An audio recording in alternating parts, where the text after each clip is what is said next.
Welcome into Three-Man Front on this Friday. Pat Landrum, Conrad, Molly out. Be back with us on Monday. Welcome into the program. So much to get into on this Friday. Coach Wimp Sanderson will join us at the bottom of the hour. Barrett Salee from the Braves Radio Network, he'll join us at 11 o'clock as we will discuss what the Braves potentially will do, if anything, as the trade deadline is quickly approaching. At 12:30, Matt Baker will be on the program from The Athletic. He's been at ACC Media Days, so we'll talk to him not only about that, but he's got a fascinating article that debuted a couple days ago in The Athletic in which he evaluated and put a dollar amount on every single Power 4 football program. So, like, if you had enough money and you wanted to go buy a college football program, how much would it cost?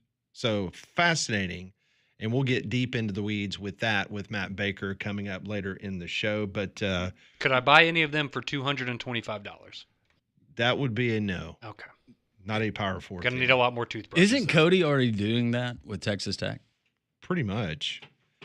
I'm just curious. I'm going to look at the very bottom of the list at, according to Matt Baker, the cheapest college football program that you could purchase. And this is just a fun exercise. Yeah. No team is actually for sale. California. Cal. Man, $158 million. Man, you're buying up a lot of debt, too. That debt that they run in that athletic department. Brian Harson's buyout would cover about 10% of it. $158 million. I'm going to need clauses with Harsin there. That's the 65th on the list of all the Power 4 schools, so dead last. So we'll get into that. I'm not going to, jump ahead of the lead here. And fascinating article, and we'll get into that a little bit later. Question: if Nick Saban was ever in coaching college football this morning around 7:30 Central Time, and if you missed it, 3 questions. It's about 2 minutes long. He is not coming back to coaching. You look fresh. People would love the opportunity to hire you. Would you be open to ever coaching again? It's amazing to me that came up in the media, and the media speaks for you and thinks for you. I never really ever had a thought about getting back into coaching until 2 days ago. Miss Terry said I had to run the sweeper in the entire downstairs. So while I was running the sweeper, the thought occurred to me, when you were coaching, you had a heck of a lot better job than this. So that's the only time. And so you'd give up the housework to maybe go back to? No, I'm really happy with what I'm doing right now. Be involved in the game. It's exciting for me to work with athletic directors, conference commissioners, people in Congress to, preserve the integrity of our game and continue to be able to create, opportunities to help young people create value for their future that will help them be successful in their life, which is what we always try to do as a coach. Yeah, and just so Coach, you're not shutting the door on it, especially when your buddy Bill Belichick goes back to North Carolina. Does that make you more apt to say, hey, if the right opportunity comes, I could do it? There is no opportunity that I know of right now that I would enhance me to go back to coaching. I enjoy what I'm doing. I did it for 50 years. I loved it. I love the relationship with the players. I love the competition. But, it's another station of life now. And I enjoy what I'm doing right now and want to continue to do it, spend more time with my family, my grandchildren, my children. It's been really, really good. He tried. Yeah. 3 different times to try to get a different answer out of coach, and he just wouldn't have it. I don't think that Nick Saban sees anything that could be on the horizon. I couldn't think of anything when it came up at SEC Media Days. That's why immediately it was kind of a non-starter, but it was a lot of fun and provided actually the news of the day for that first, was it the first day, second day? What is the sweeper you think he's talking about? He's talking about the Swiffer? Yeah. That was immediately what I thought, but the sweepers that they had in some of those You see them in the restaurants that have the carpet. It's just a little rolling thing. It's like, surely they don't have that, but yeah. I would think they would have a bunch of Roombas. Something kind of just takes care of that for them. So, or just a staff. But so we're saying the worst kept secret in the South is not Nick Saban returning to coaching then, because some people would like to say that. Impeccable sources in the Deep South. Yeah, let's hear what Colin radio show. In fact, this is the worst kept secret in the South. Haslam, Jimmy, owner of the Browns, huge SEC Tennessee booster, leans heavily on the Manning family. Very close to the Manning family. Yes, that's not make-believe. Arch Manning is part of the Manning family, and this is where Nick Saban comes in. Saban is incredibly close to not only Jimmy Haslam, but Saban's close to the Manning family as well. And so Saban, if he could land, I'm told, a top quarterback like Harbaugh going to the Chargers for Herbert, he would take a phone call for the NFL. To be awful this year in the NFL. Nick Saban has coached in Cleveland with the Browns under the Belichick staff, and he coached at LSU. This is not a conspiracy theory. Haslam's circle of trust, according to an article in The Athletic last year, is the Manning family and Jimmy Sexton and Bill Parcells. Sexton is Nick Saban's agent. Thank you for that breaking news. That gave me a headache. Yeah.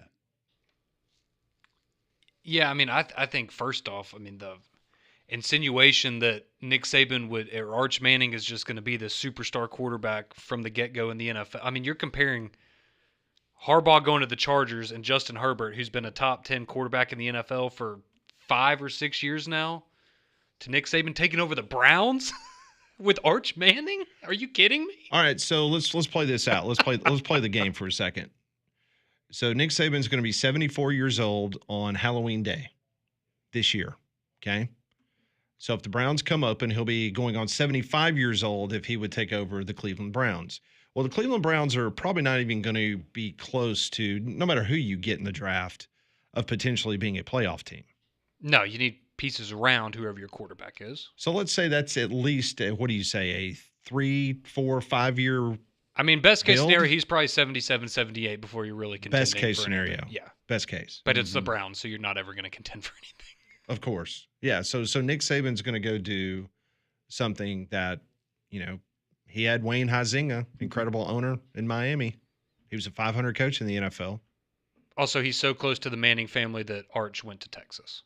Yes. Just throwing that out there. Yeah. It's Maybe not Cleveland. Maybe the new Columbus, Ohio franchise. in the UFL. Yeah. I think that'd be, or I think Boise. we're onto something here. I did like how he slid the Saints in there because he coached at LSU. Because he coached at LSU.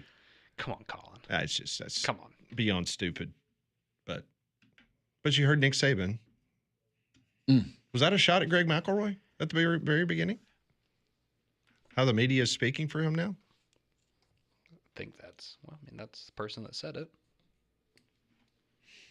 Maybe so. I'm sure they've talked. I just want I'm sure to protect my teammate. I I'm just don't sure want they've cleared the air. I don't want Nick Saban going after one of our guys.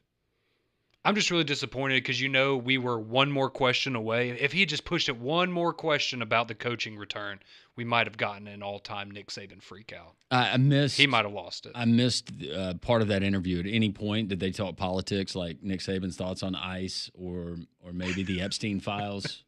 No. I mean, he talked about President Trump's executive order. Coach, do you know anyone I mean, he who was could on be there. in those documents? I mean, he's only on there for 8 minutes, maybe. Yeah. It wasn't very long. Colin Cowherd didn't get the memo. Like, we don't talk in hypotheticals, buddy. And it looked like I'm guessing he was, You think that was the Jupiter House? based on the very Cape Cod feel with the wood paneling. Yeah, it was I'm different. going deep here on this. I would say Lake House. Was Kilmeade the only one that interviewed him? Yes. He was? Okay. Thought Ainsley would get a question. Nope. But he looked refreshed. He looked good. Mm-hmm. He didn't have to sit through 4 days of SEC media days in Atlanta. So he was refreshed. He was ready to go. So there you go. So he answers the question whether some folks want to continue to potentially beat that drum. At least we got a couple days out of it, right? Yeah. It's pretty boring in Atlanta, but at least we got a chance to hear from Nick Saban. Well, Coach DeBoer, if he struggles a little bit, well, that drum will start beating again. Yeah. So today is a big day. Not only is Happy Gilmore 2 making its debut on Netflix that Conrad has already watched an hour of, and he's already saying it's really good. He likes it. It is. I thought it was going to be horrible because, I mean, let's be honest, Adam Sandler Netflix movies are typically very, very bad. But it has so many cameos that are done so well. I mean, it's a who's who of professional golfers in today's Give world. us some of the big names that you've seen already. Yeah, so you had one scene where you had Jack Nicklaus ordering an Arnold Palmer. Nice. And he orders a drink. They go, Arnold Palmer? And he goes, actually, Jack Nicklaus, but I get that a lot.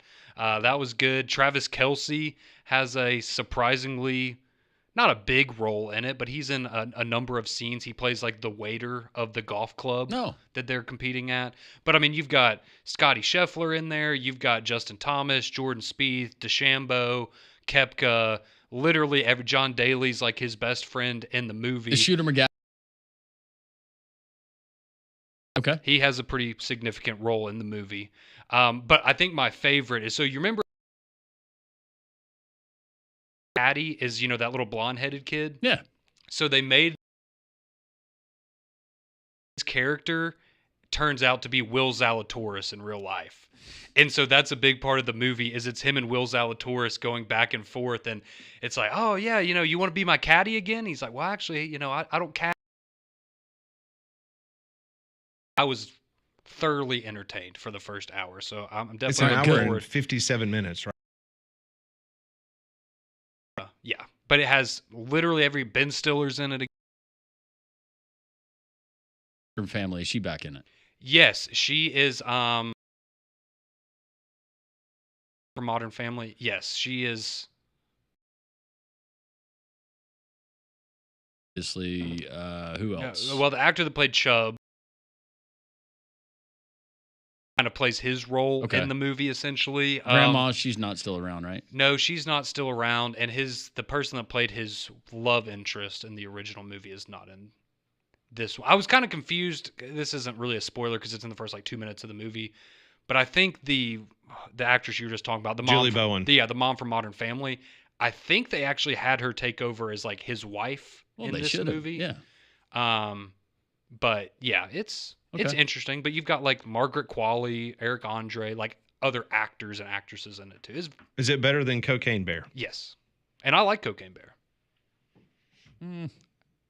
It's not gonna, So will Molly like this movie? Probably. Is there any gratuitous violence? No. Is there any wildlife in this movie or cocaine? Yes, there is actually a bear in this movie. Is there cocaine? And a scene with Travis Kelce. Oh.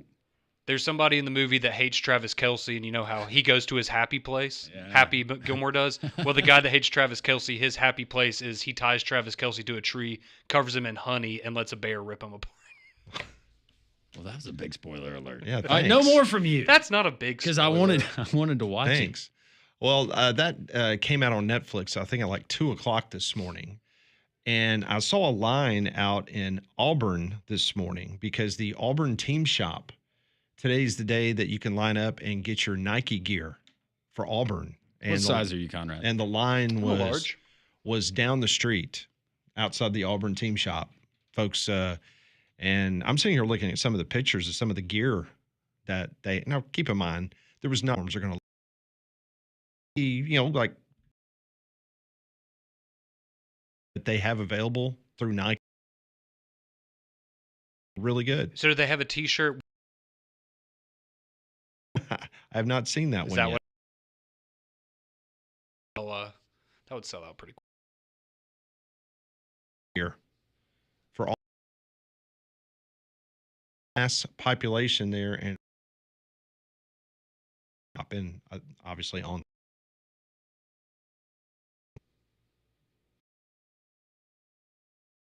through it. It's nice. Sure is. So yeah, My favorite color is orange, Landry. Remember when you're I know it shopping is. around. get him that trucker's hat right there, that orange one. Those leg warmers. Well, he needs them since he wears sandals all the time. Yeah. Ooh, I could go for some Auburn slides if they had that. They had Auburn slides? Yeah, something I can wear in the shower. You're just wrong. That is so wrong, Conrad. It's terrible. How about a nice scarf? He's a big scarf guy in the winter. He really is. I don't know if I've ever worn a scarf in my entire life. You know what it's used for? To keep your neck warm? Okay. I was just making sure you knew. I was like, I wanted to make sure you knew. have I been misunderstanding scarves my whole life? I was like, well, is there an other use for them? Do I have to go? Never mind. Wimp Sanderson's going to join us at the bottom of the hour. Top of next hour, Barrett Salee, Matt Baker from The Athletic. He's been at ACC Media Days. When we come back on Three Man Front, we'll get into what happened at the Big Ten Media Days in Las Vegas, including hearing from Nico Iamaleava for the first time since he has left the University of Tennessee. All that straight ahead on this Friday edition of Three Man Front.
Webb Sanderson coming up at the bottom of the hour here on Jox, three-man front. Pat Landrum, Conrad. Molly will be back with us on Monday. We'll also talk to Barrett Sully coming up at the top of the hour. Braves were off last night. They begin a 3-game series in Dallas, Texas, taking on the Texas Rangers coming up tonight. Well, it has been brutally hot lately, and you don't want to let that Alabama heat and humidity get you down.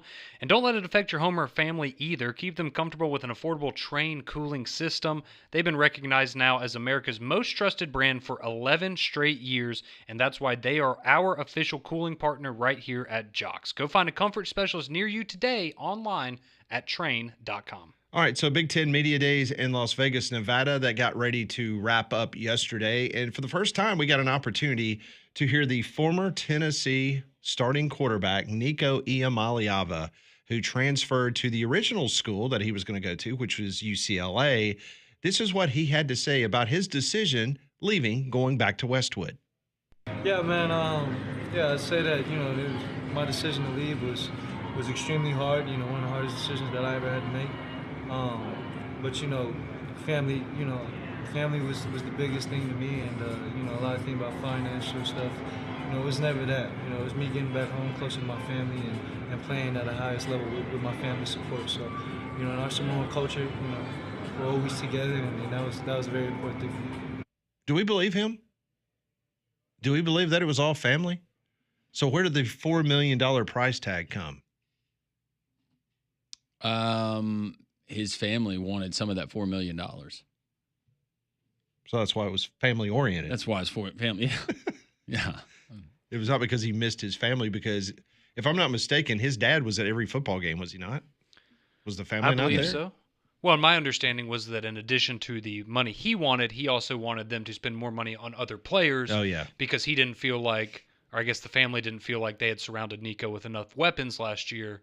And that's why they, I guess, got embarrassed by Ohio State. Yeah, it was all family. Yeah. We don't forget, man. No, we don't forget. At $4 million, you start discovering new family members. Ones that you didn't realize was on your family tree. All right. Might be a little bit trickier, though, if you're an outsider and you're claiming. Yeah. And first of all, spelling Iamaleava. It's a tough one. So Deshaun Foster, he made news last year at his infamous press conference telling everybody that UCLA, the LA in UCLA stands for Los Angeles, because that's where the school is. So did Deshaun Foster, I've not heard this. Has he done anything of note from a press conference standpoint? I would say that he has a little bit of a similar moment here. So maybe I'm hearing it wrong, or maybe we've been pronouncing it wrong the whole time. But this was a quick shout out that Deshaun Foster gave at the podium yesterday to Nico. Listen to how he pronounces his name and what he says about his new quarterback. Okay.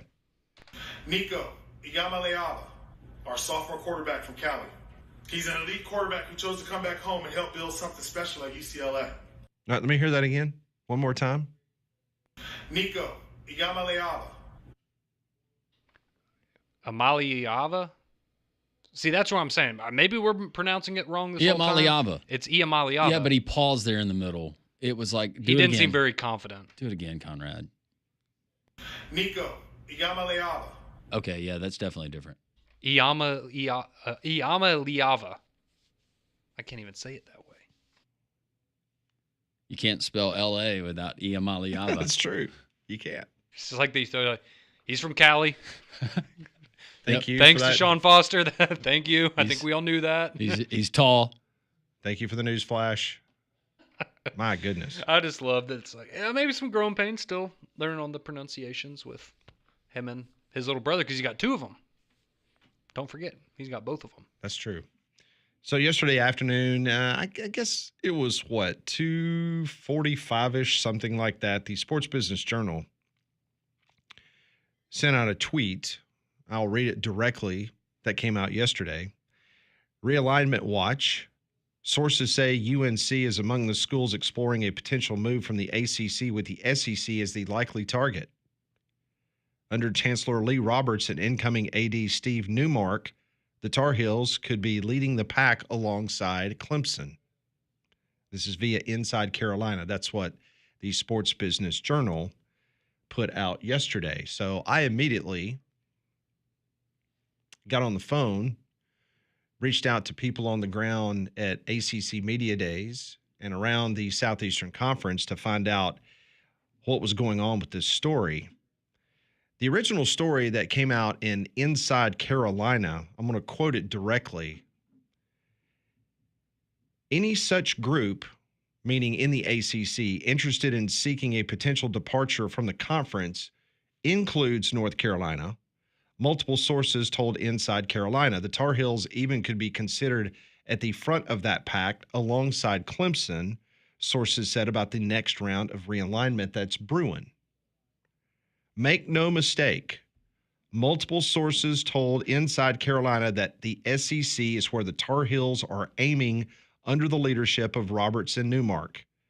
Should UNC move to leave the ACC to another league, perhaps in the very near future.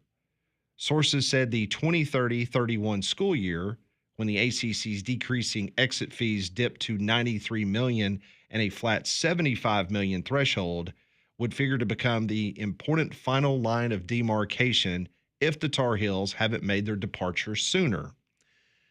The Athletic about 2 weeks ago, matter of fact, it was Matt Baker, who's going to be on the show in about 2 hours. He's the one that, because of the Freedom of Information Act, he was able to get his hands on some contracts in regards to the buyouts now in the ACC.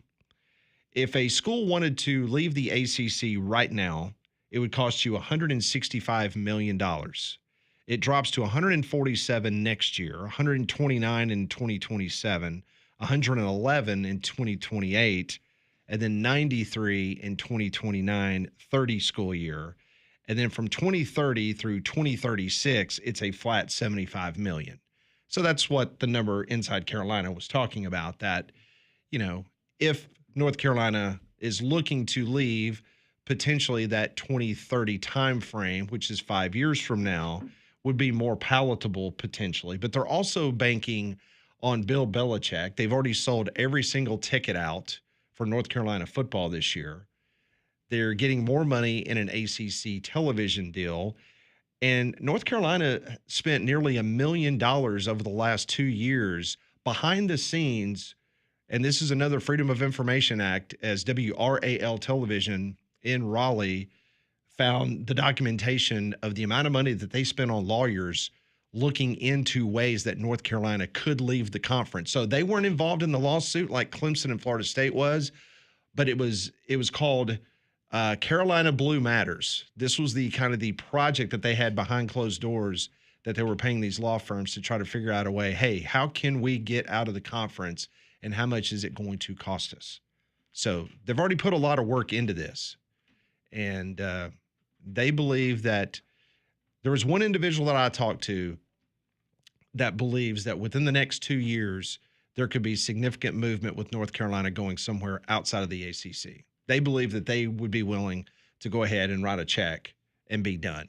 So instead of that line of demarcation in 2030, 2031, maybe in the next couple of years. Next couple of years. Which is great because that means we're more likely to get Bill Belichick and Jordan. Well, and that was my whole thing, is we had people on Morning Jox this morning like, I don't want Bill Belichick in the SEC. I'm like, you think Bill Belichick's going to be at North Carolina in 5 years? I don't think he's going to be there in 3 years. Yeah, I think that's Well, no disrespect to Clemson, no disrespect to Florida State and other teams in that conference, but North Carolina has always been the apple of the eye of prospective member institutions in the SEC.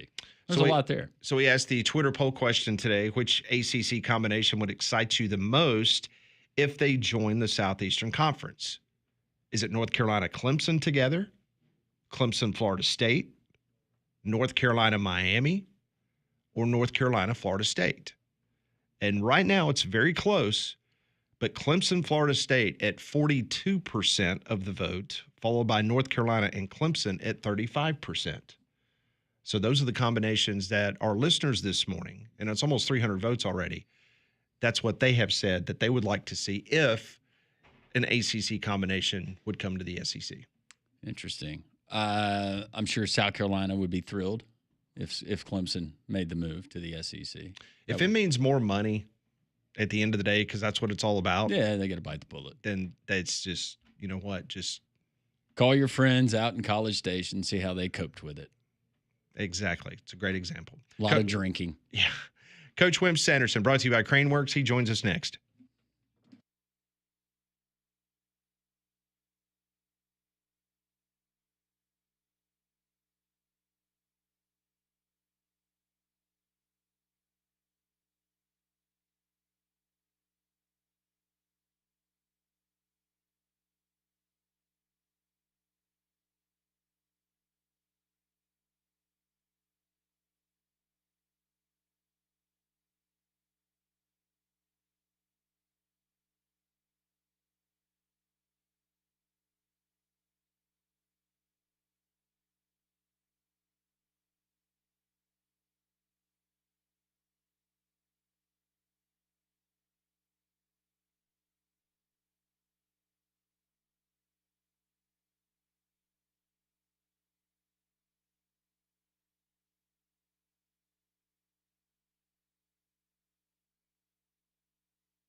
It's 10:33. Welcome back. This is Three Man Front on this Friday. Another hot, steamy day.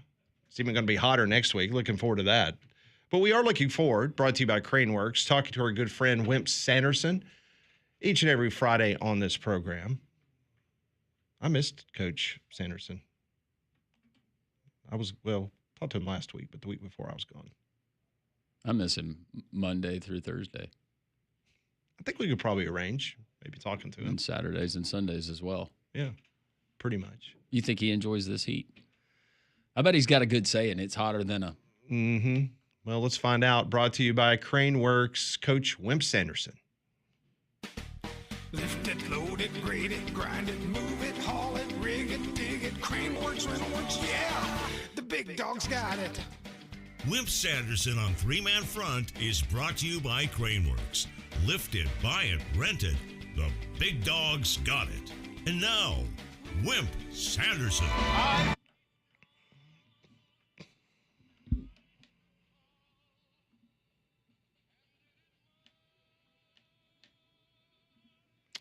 And Coach Wimp Sanderson joins us on the Higginbotham Hotline. Coach, a little birdie just told me that you seem to be in a very chipper mood today, and I know why, because the President of the United States earlier this week, he said that the Cleveland Guardians needs to change their name back to the Indians, and I immediately thought about you because that was going to make you a very happy individual. Yes, sir. I voted for him to start with, and I'm going to campaign for him because back in my day, it was the Boston Braves, it was the Boston Red Sox, of course, still the Red Sox, but it was the Cleveland. It was the Washington Senators, not the Nationals.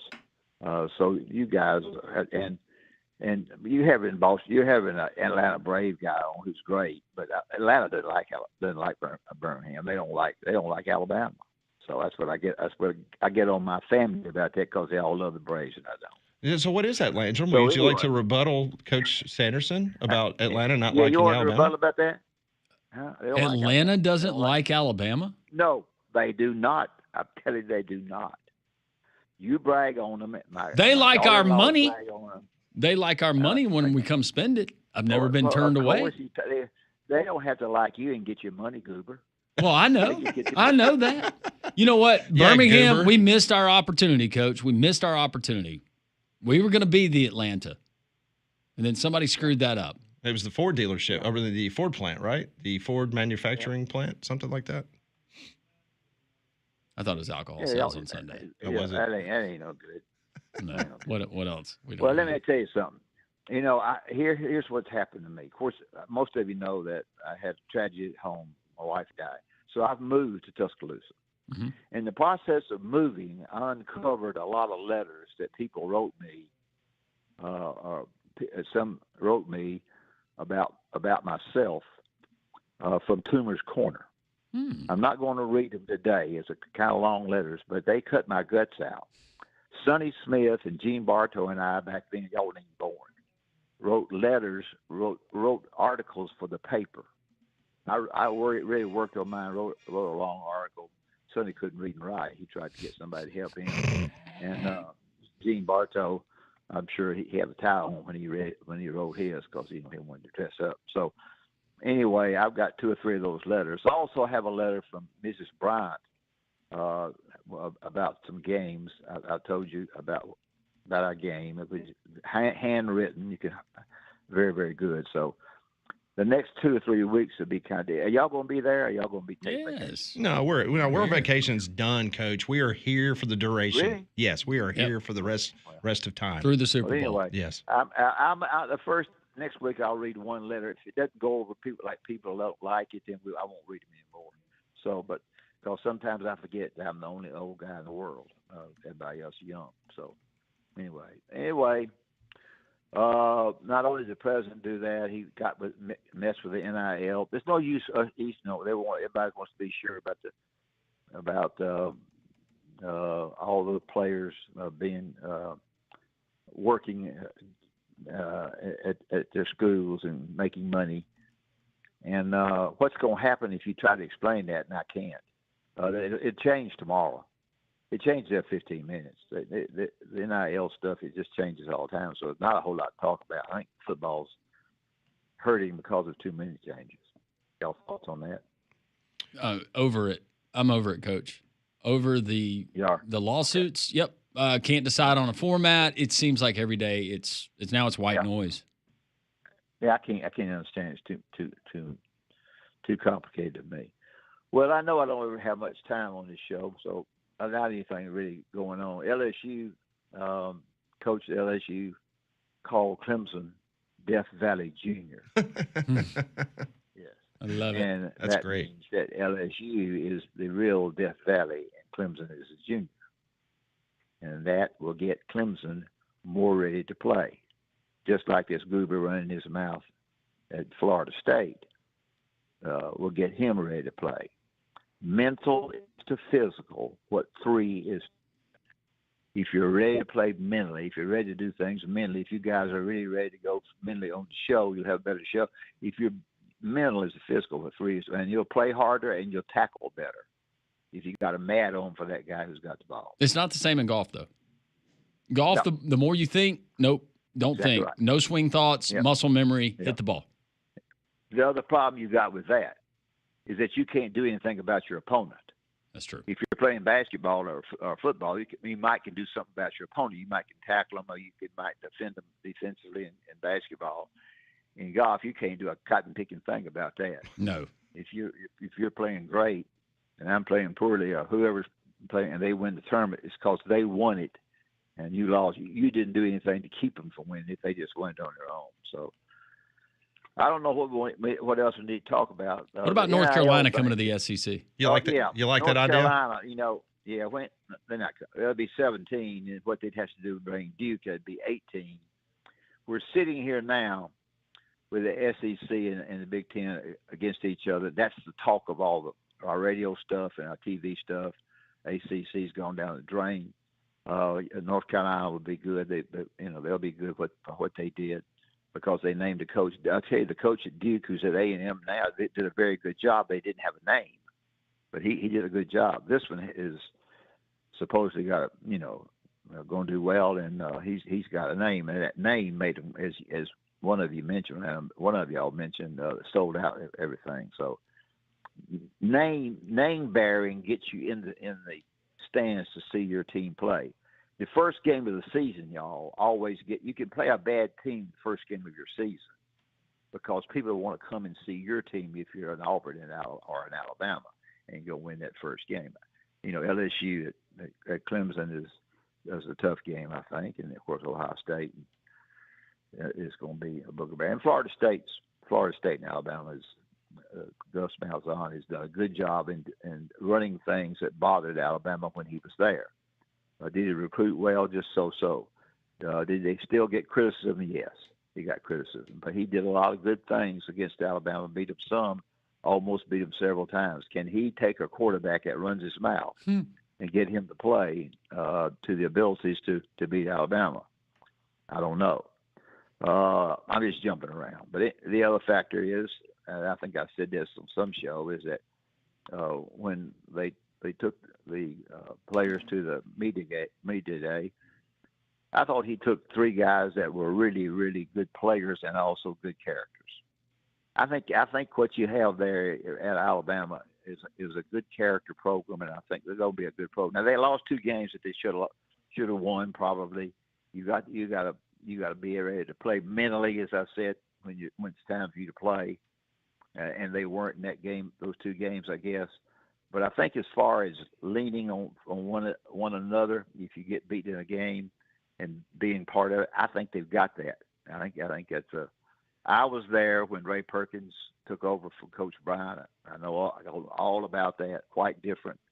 And so it's just a little bit different deal. Ray came in there, made everybody mad, but he's a good buddy of mine. I was crazy about him. So the reason I liked him so well is everybody listened to him didn't like him, so it made me look good.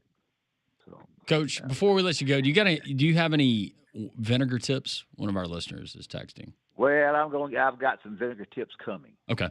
I've got some vinegar tips coming. I used to give vinegar tips on my radio show. Now, I'll start back on that. That's a good idea. I forgot that. I'll do that. I know you want to kick me off. Is anything else? No, we don't want to kick you off. Kick you off. I mean, Coach. If you do. What do we need to talk about? Anything else? We got. I think what's happening. We're changing every other day, and we're getting lawsuits every other day. Every time we try to decide something, the president has got his nose in, which is good, in everything in the world. Too much so, and he's got it in football and trying to get these guys. Straight in football, and it's very difficult. And when you get ready to play, not only do you have your parents pulling at you about the guy next to you making more than you make, or your agent getting 10% rather than 4% of the money that you got. So we can talk about that because that ain't good either. I'm just jumping around because not a lot of talking. No, this is good, Coach. It's the weekly Wimp around with Coach Wimp. Well, I like that. The employee thing is a big deal. Everybody's worried about being employees because they have to pay income tax and all that stuff. So, yeah, I don't know. It'll be interesting to see. Let me say this to you: the football fans that are just avid, really football fans, they'll continue to watch football. The guys that watch it, some not crazy about it, don't really have a team. They'll drop back. They'll drop back because they get mad because of the money. They don't like, the other guys, they're paying them. I don't like them anymore. They don't really understand football, but they'll drop away a little bit. So we'll have some crowds drop away a little bit. He's the coach. Wimp Sanderson. No, sir. I knew it. You did it. We ran out of stuff, didn't we? Oh no, we're good. No, we're always good. It's to be continued. We're gonna have letters from Toomer's Corner from Vinegar. Wimp coming up, vinegar tips, and the something blue plate. controversial. The blue plate will be right around the corner. Oh, I yeah. got to give the blue plate. Yeah. Yes. Not now. No, but you got time to work on it. Yeah, you got a few weeks to work on it. Okay. I think go controversy. Go like something that'll really get the audience's attention. I think your first one should be Auburn and Baylor in Waco. Ooh, yeah. Friday night. Ooh. I'm going to tell you something. Mm-hmm. That's going to be a very Booger bear. game. Booger bear. It's a booger bear. I don't know what the line is right now. I hadn't studied the line. Auburn's about 2.5. Oh, it's 2.5 point favorite. Mm-hmm. Mm-hmm. Yeah. Kind of wetting the whistle there. That quarterback from Oklahoma better get good quick. Oh. He better get good quick. Now let me tell you something. Let me just tell you something else. I know you want me to leave. Let me tell you something else. The reason Alabama signed that quarterback the other day, the Caldwell kid out of Utah. Yeah, because you can anticipate one of the three quarterbacks that Alabama not playing. You can anticipate that 88 and out the gate. Yep, no doubt. So what you do is you get it ready to have somebody to step in there in case somebody's 88 and out the gate. That's right. Roster management these days. Oh, you agree with me? Yes, absolutely. Yeah, 88 and out the gate. When you were hosting our show, you always agreed with Sonny. Times have changed. Yeah, he's a Wimp guy now. No, I was young. I was impressionable, but I've learned that wisdom, it truly lies with you. I had Sonny on my show today. He didn't know where he was. Oh, bless his heart. Come on, Coach. He's watching cowboy movies. Coach, somebody's going to be riding around thinking that you're serious. He do Tom Nix. Coach, tell us about Craneworks. Craneworks is absolutely great. They can build it up or they can tear it down. But Craneworks can come in there with their operators and do everything that you need done in the way of really doing a great job in your buildings, whatever it might be. Anything that you need to get rid of, anything that you need to put up, Craneworks can do the job. Craneworks will do it in Birmingham, they make it Tuscaloosa, Huntsville's grown really now. They're everywhere in the state of Alabama, and I hope that you'll get on craneworks.com and take a look, see what they have to say, and I think that you'll find Craneworks is really, really good. They're good people. They know what they're doing, and I hope that you'll continue to let me be on the show for Craneworks, and the shows will be better than they were today. No, this was great. 88 and out the gate. Coach Wimp Sanderson, thank you. All right, bye. Thanks. Coach Wimp Sanderson, courtesy of our friends at Craneworks on the Buyers Right Hotline. For all of your insurance, financial, and HR needs, it's Buyers Right Insurance, a Higginbotham partner. The Friday edition of Three Man Front continues on Jox.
Always great catching up with Coach Wimp Sanderson here on Jox and Three-Man Front. Artec Tractor in Jasper. You've heard me talking about them. You need to go to artectractor.com or go by and see them just north of Jasper on Highway 5. Just a knowledgeable, great sales department to advise you on your purchase. I relied heavily on them. I needed a zero turn for my yard, so I called Jeremy and Greg up there at Artec Tractor, and they were able to point me in the right direction. I went to the website. That's where I started. And then I had a long conversation of what I needed for my yard. And they're going to tailor the solution to whatever you have, whether it's a large plot of land, whether you own a farm, or whether it's just a hunting plot or just a suburban home like I have. Then you can call Artec Tractor, go by and see them just north of Jasper on Highway 5, and they could take care of you. More brands like Toro, Cub Cadet, Gravely, Bobcat, Spartan, residential to commercial grade, more brands and better selection than those big box stores. Tractor brands like Mahindra and Bobcat, everything from large home acreage, as I mentioned, to small homesteads, to large farms and hunting plots. So go by and see them this weekend. That's Artec Tractor, just north of Jasper on Highway 5 at artectractor.com. A little bit of news today coming out of the Big Ten, and this has to do with a football game. It appears that the University of Michigan and Western Michigan are working out the final details of a game for the 2026 season to be played in Germany. Oh, that's not what I was expecting. Okay. This would mark the second international game in Western Michigan history, and it would be the first outside of North America. I suppose that they played Mexico or in Canada. Toronto, Or, maybe? yeah, Toronto, yeah. Something like that. So these are advanced discussions, according to Western Michigan, but they would play the Michigan Wolverines in Frankfurt, Germany on Saturday, August the 29th of 2026. Okay, I was about to say, surely it's the season opener. Heading to Germany. Interesting, okay. And you just get the feeling that we're a step closer to the NFL actually starting their own division in Europe. Yeah. Maybe a couple teams in London. Definitely maybe a couple in Germany. Yeah. Sorry, Jaguars fans. But yeah, so Western Michigan and Michigan next year in Frankfurt. Fascinating. Coming up next on the program, Barrett Sallee from the Braves Radio Network. He will join the program, and we'll get his thoughts on the Atlanta Braves. They've already made a roster move this morning. Austin Riley has been activated, and Nacho has been sent down.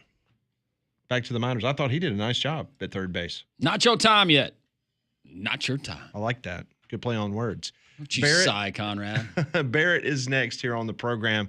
Don't go anywhere. This is Three Man Front.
It is 11 o'clock. Welcome back in. It's hour number 2 of Three Man Front. Pat Landrum, Conrad. We'll get our weekly Braves report from the Braves Radio Network's Barrett Salee. He will join us momentarily. The trade deadline less than a week away. We'll get his thoughts on whether the Braves are going to be active or not in regards to what's going to happen. They start a 3-game series later on tonight in Texas, taking on the Texas Rangers. You know, owning a home is great, but it can come with your share of headaches. Some of you out there are having foundation issues. Cracks have started showing up. Those doors and windows won't close right. You can't ignore it because it's going to get worse over time. You need to call Alabama Professional Services today, 205-951-9717. It'll be the best decision you've made to protect your home. What will impress you about APS is their professionalism, their quality of work, top-notch products, and service. So call them today, 205-951-9717, or visit them online at alabamaprofessional.com. And the Atlanta Braves Radio Network pre-post rain delay host, our friend Barrett Salee. He joins us on the Buyers Right Hotline. Barrett, how are you? I'm all right. How are y'all? We're doing well, trying to solve the world's problems. Let's talk turkey. Atlanta Braves. What are we looking at the trade deadline as far as departures, potentially? Yeah, I mean, Marcel, I think is as good as gone. I don't think there's any doubt about that. Where he goes, I think, is very much still up in the air. But that would be the one that I point to and say, okay, if you're going to bet on anything, it would be Marcel. I think there are still some attractive pieces out there that teams might like. Relief pitching is always big, so maybe you can use that as a little bit of a premium for guys like, Pierce Johnson, Raisel Iglesias. Those two still have some value. So I think anybody in that bullpen is fair game. The problem is there aren't that many that are really worthy or are attractive. But Pierce and Raisel are probably two guys to keep an eye on. Outside of them, I mean, there's really not anybody that the Braves are, I think, willing to trade, want to trade, and can find, a suitor that would give them what they want. So I don't think they're going to be very active at the trade deadline, other than Ozuna and maybe a couple relief pitchers. So, I think everyone says they're selling, and I guess by definition they are. But trading Marcell Ozuna doesn't really signify anything other than they're getting rid of a guy who wasn't going to play anyway, right? So yes, it would be saying that they're selling. I don't think it would be proof that they're throwing in the towel. They might be throwing in the towel, but trading Marcell Ozuna is not proof of that. It would just be a case of them, moving on from a player who they've specifically said isn't going to play anyway. That's part of the plan now, is Sean and Drake as, the catcher DH rotation. So, but I would say maybe because of that, he's as good as gone. What about Ozzie? You hearing anything on Ozzie potentially being someone that I hear the Houston Astros looking for a second baseman? I've seen his name attached to the Astros. Any movement there? Yeah, well, I think for Ozzie, you can force, if you're the Braves, somebody to overpay for Ozzie, because you can, if you're in Vegas and you bet on the come on the craps table, you're basically betting on something you think will happen in the future that's really kind of unlikely, but still could happen. I think for Ozzie, he's been struggling this year. He struggled last year after the hand injury, but he is starting to sort of get things going. So for the Braves, if they were to trade Ozzie, they would have to convince a team, probably multiple teams, to drive the price up, that he has fixed whatever was with a problem, and that you're going to want to, Team X, pick up one, if not both, of those $7 million options. Could they play that game? Yeah. I mean, I think they would have to find multiple teams that are in desperate need of a second baseman. They could exist, but I think the only way they would consider that is if they find some way to get somebody to big time overpay. Because look, if they pick up Ozzie's $7 million option, that's pretty cheap for a guy who is at least capable of being an all-star. So I would be shocked if they did, because they would have to really, really, really oversell. Barrett, when it comes to the offseason, and all of this is speculation, and I know I'm just asking you, yes, you're the Braves Radio Network, but you're a fan like I am and have been for a long time. Just your opinion, your gut feeling when it comes to the offseason. What are we looking at? Like a big overhaul with the roster? Or do you think just a couple of pieces and then we'll reset it in 2026 and hope that it goes much, much better? I think those are two options that I think that the true answer is in the middle. I don't think they're going to sit there and say, oh, we've got to overhaul anything. And I don't think they're going to say, okay, we got to sand pat. I think they stood pat last year with all of their players. You know, they didn't find a backup for Ozzie or Michael Harris or, you know, outside an outfielder because of Profar suspension. They stood pat with the guys that they knew were on the roster that they felt could perform at the same level. I think everything is fair game now, in the sense that if they find something that is better than the current roster, they're going to take it. They're not going to sit here and rest on their laurels and say all of this core, these core guys, are what we're going to war with next year. So, to me, that suggests that Alex is going to take a lot of phone calls and stay on a lot of phone calls, right? If a team said, hey, we want to trade and get Michael Harris last offseason, Alex probably hung up the phone immediately. Now, I think he's going to say, okay, what you got? Same thing with Ozzie. Okay, what you got? I mean, everybody. So I think it'd be more the mindset than anything else, because this is, I think, the overarching sort of theme this year for the Braves is that the core that they thought they had and the core that they signed, while capable of leading to a World Series title, it's not as consistent as anybody thought it would be. So because of that, I would say that Alex listens to a lot more phone calls and explores multiple options, basically all offseason, to find ways to make sure this doesn't happen again. All right, so, and we're not going to attribute like you're reporting this. I just want to play a game with you from a speculation standpoint, because that's what we like to do in Sports Talk Radio. Outside of Acuna, and if he got a phone call on anybody else on that roster, who would shock you the most if they found someone that was willing to basically give away 3 or 4 of their top minor league stars in another organization for that individual? Outside of Acuna, who would shock you the most on the roster? That they would be willing to take the call and listen? Yes. Oh, man. Outside of Acuna. I understand. That's your franchise. Would it be Riley? Would it be Swelly? Yeah, one of the pitchers? I think it would probably be Strider. Okay. I think they would say, okay, do you have 2 major league ready pitchers right now in that deal? In that scenario? And do you have 2? And do you have 2 prospects? Or maybe a major league ready shortstop. Or Swelly. Yeah. Or okay. major league ready shortstop. Like, I'm not like, because this time last year, I had to say there's no way they would take any of those calls. But now, like I said, like, they're not going to sit there and say, okay, 10 guys are off limits. I don't think anybody's off limits, to be honest with you. I mean, I don't think anybody should. If somebody called Brian Cashman and said, hey, what would it take for Aaron Judge? I would have an answer. It wouldn't be one that's realistic, but I would have an answer. Absolutely. All GMs would, you know? When it's all said and done, Barrett, and Walt Weiss writes the book 5-10 years from now, what happened in that dreadful 2025 season? What would you think it would say? Because I there's no way I can believe that this team has been this bad, and I understand the injuries, with there not being some underlying issue. Oh, man. I would say the book would read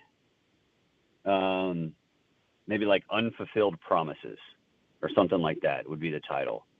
Because everybody in that organization promised, for a variety of different reasons and a bunch of different ways, that this team would always contend for a World Series title for the entire decade. And I think a lot of fans believed it. Everybody believed it. But at some point, it's on the players. It's on the players to perform at the level that they promised the team, the organization, that they would, and that the organization promised the fans that they would. And it hasn't happened. For whatever reason, the players themselves have not lived up to the expectations that they had for themselves, the organization had for them, and that the organization gave to the fan base. And maybe that this kind of reset where everyone sort of realizes, hey, we're not that good. Like Strider even mentioned that a couple of days ago. He said that we've got to stop thinking that we're going to come out of this and be something other than what we are, because right now, the identity is exactly what we've put on the field. They got to find a way to change that, and they promised that it wouldn't be like this for the entire decade. I wanted to ask you about Jesse Chavez, who announced his retirement. He is turning 42 years old next month. It's been amazing as I was reading his bio. So 18 years in the majors. He was with the Braves 9 times. There was 9 transactions with the Braves, including 3 this season. Yeah. 9. Yeah.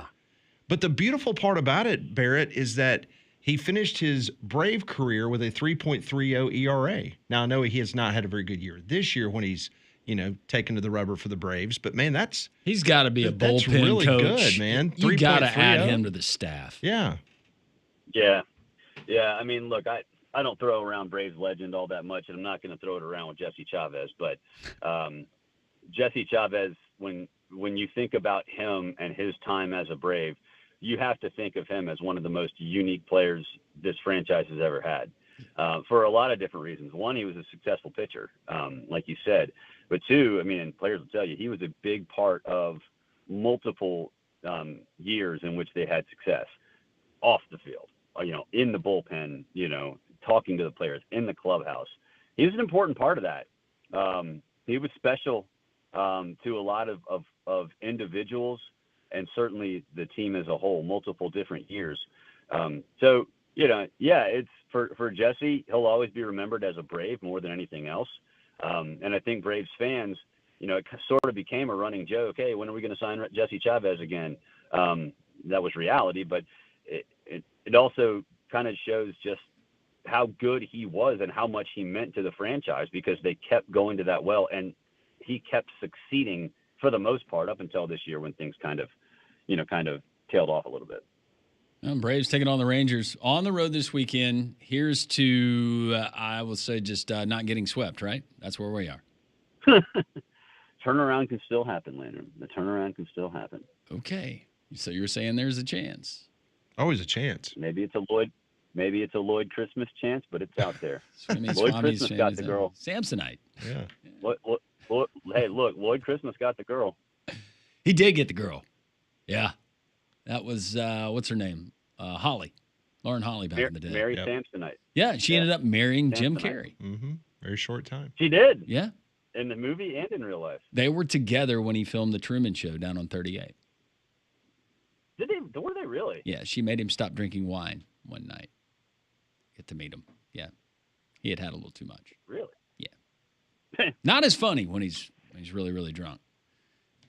Barrett, I would imagine. Have a great weekend, and we'll talk to you next week. All right, see y'all. See ya. Barrett Sully, Braves Radio Network. You hear the Braves all season long, what's left of it, right here on Jox and our family of stations. Also, he joined us on the Buyer's Right Hotline. For all your insurance, financial, and HR needs, it's Buyer's Right Insurance, a Higginbotham partner. Is that old tree leaning? Is it a little bit too close to your house? Don't wait for that next windstorm or a thunderstorm to make that decision for you. Call Golston Tree Service, 205-337-4443. Your trusted local experts in fast, affordable, and professional tree removal, trimming, and cleanup. They're licensed, insured, ready to handle any job, big or small. You need to call them today for anything around your house if you feel like something on your property is threatening or something that potentially has already come down and you need that taken away immediately. The best part, they have 24-hour emergency tree service. So when it comes to your trees, don't risk it. Call Golston Tree Service at 205-337-4443.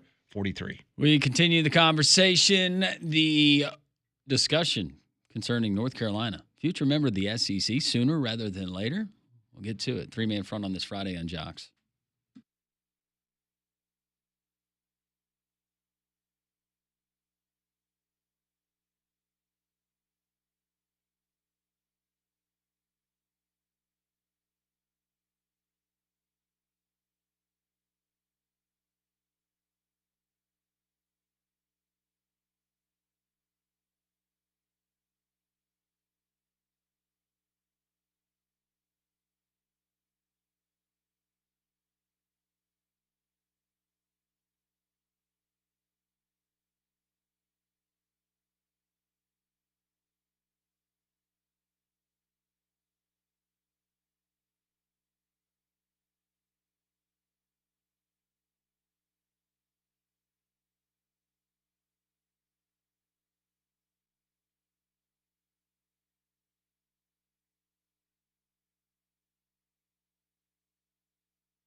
It is 11:18. The Braves in Texas tonight taking on the Rangers. I was just mentioning Jesse Chavez. Just incredible. He turns 42 years old next month. He announced his retirement yesterday after 18 seasons in Major League Baseball. He was traded to, claimed by, or re-signed as a free agent by the Braves 9 times, including 3 times this season. Now, he did have an ERA of 9 this year. I think that's when he started seeing the writing on the wall that probably needed to hang it up. But for the Braves, over the parts of 6 seasons, Chavez had an ERA of 3.30. That will play. But it's just amazing.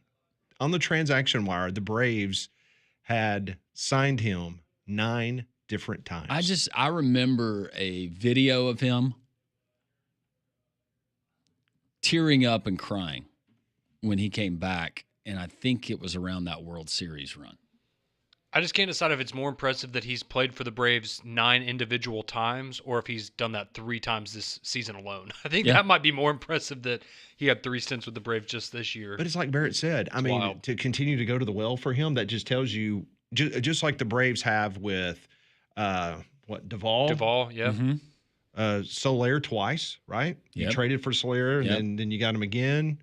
Who else? That would fit in that. It's not the Jesse Chavez, but there is a Yeah, they have a history of bringing guys back. that's great in the locker room, Yep. and the organization loves them. Catch that lightning in the bottle.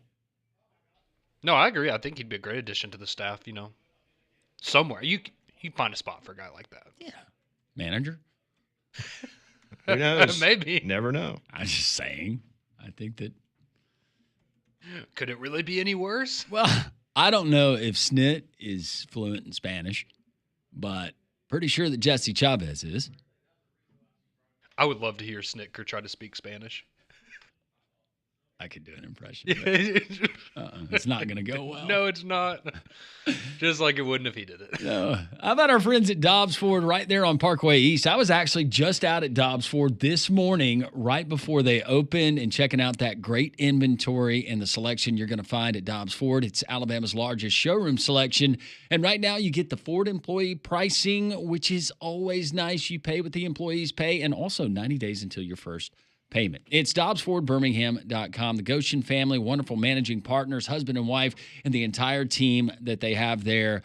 It's just nice. It's refreshing to have good people that you're dealing with, whether you buy a car, truck, or SUV, but they have the great-looking F-150s, the Broncos, the Mustangs, and the Expeditions. Check them out, DobbsFordBirmingham.com. Go see and feel the difference there on Parkway East, and tell them Landrum from Jox sent you. So have you seen this bizarre story that's being reported over the last 24 to 48 hours about the former Memphis defensive back who apparently leaked information to the University of Texas, San Antonio? Yeah, that's a wild one. So the Roadrunners beat Memphis 44-36 in November. The Roadrunners scored 30 consecutive points at one point after trailing 24-14 in the first half. Now, last week, reports surfaced that former Memphis player Taj Ra-El sent elements of the Tigers playbook to UTSA ahead of the game after leaving the team in October.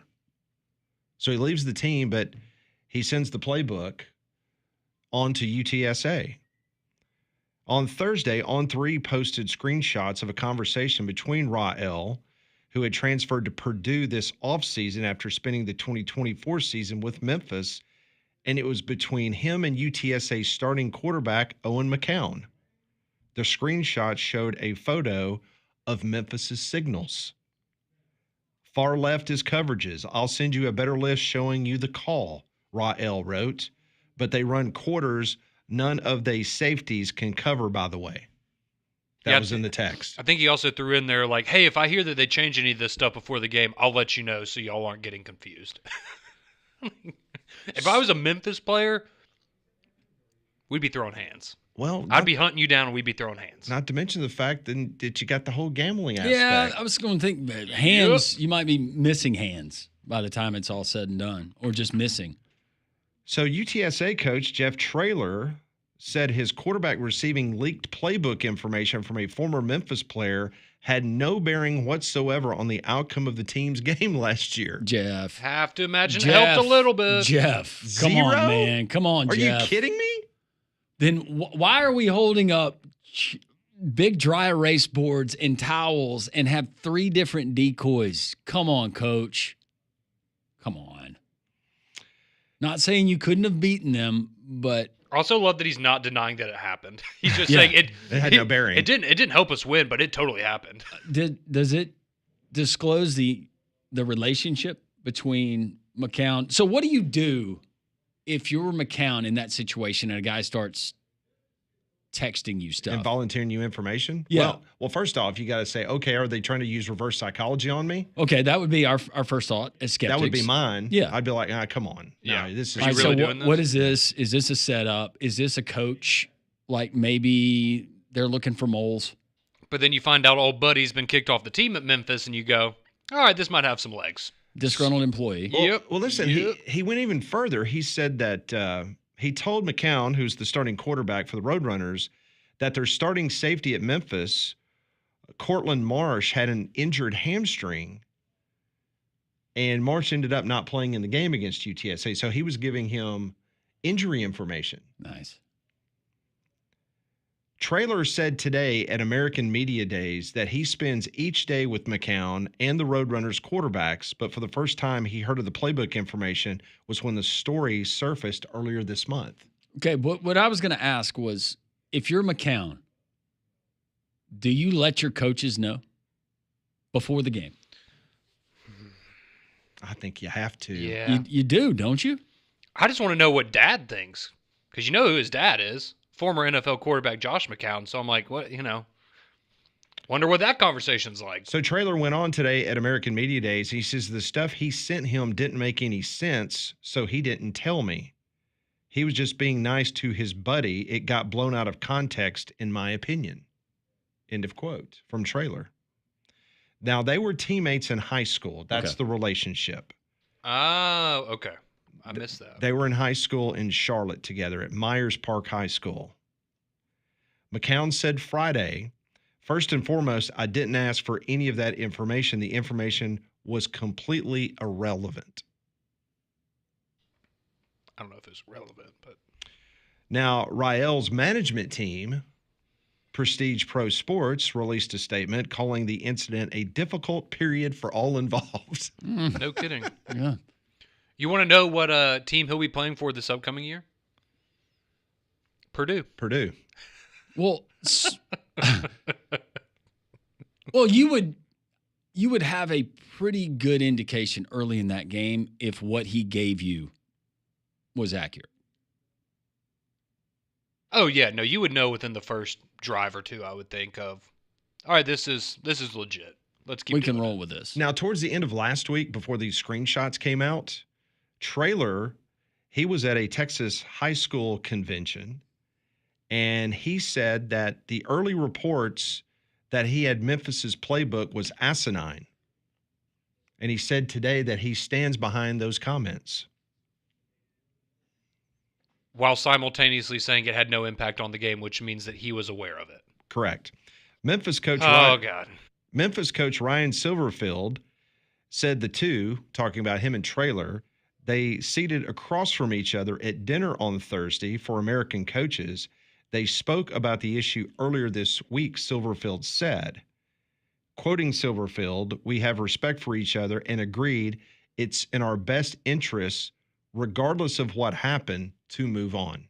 End of quote. Well, looking at least an offensive coordinator's dry erase board, you guys would be blown away with how many different groupings, sets, and names and the terminology that's there. It would blow your mind.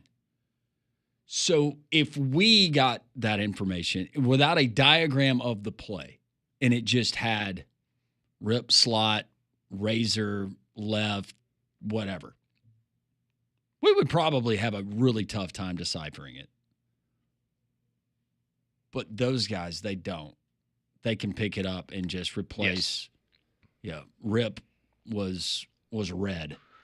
I'll be honest with you. To me, and I know it was just one guy, and I know that he was giving him some coverages and things of that nature, but to me, the injury situation. Injury's big.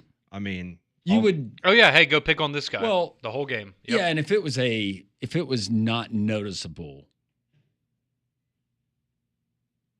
but you would know if it was a significant injury, then that would have had to have been probably disclosed prior to the game.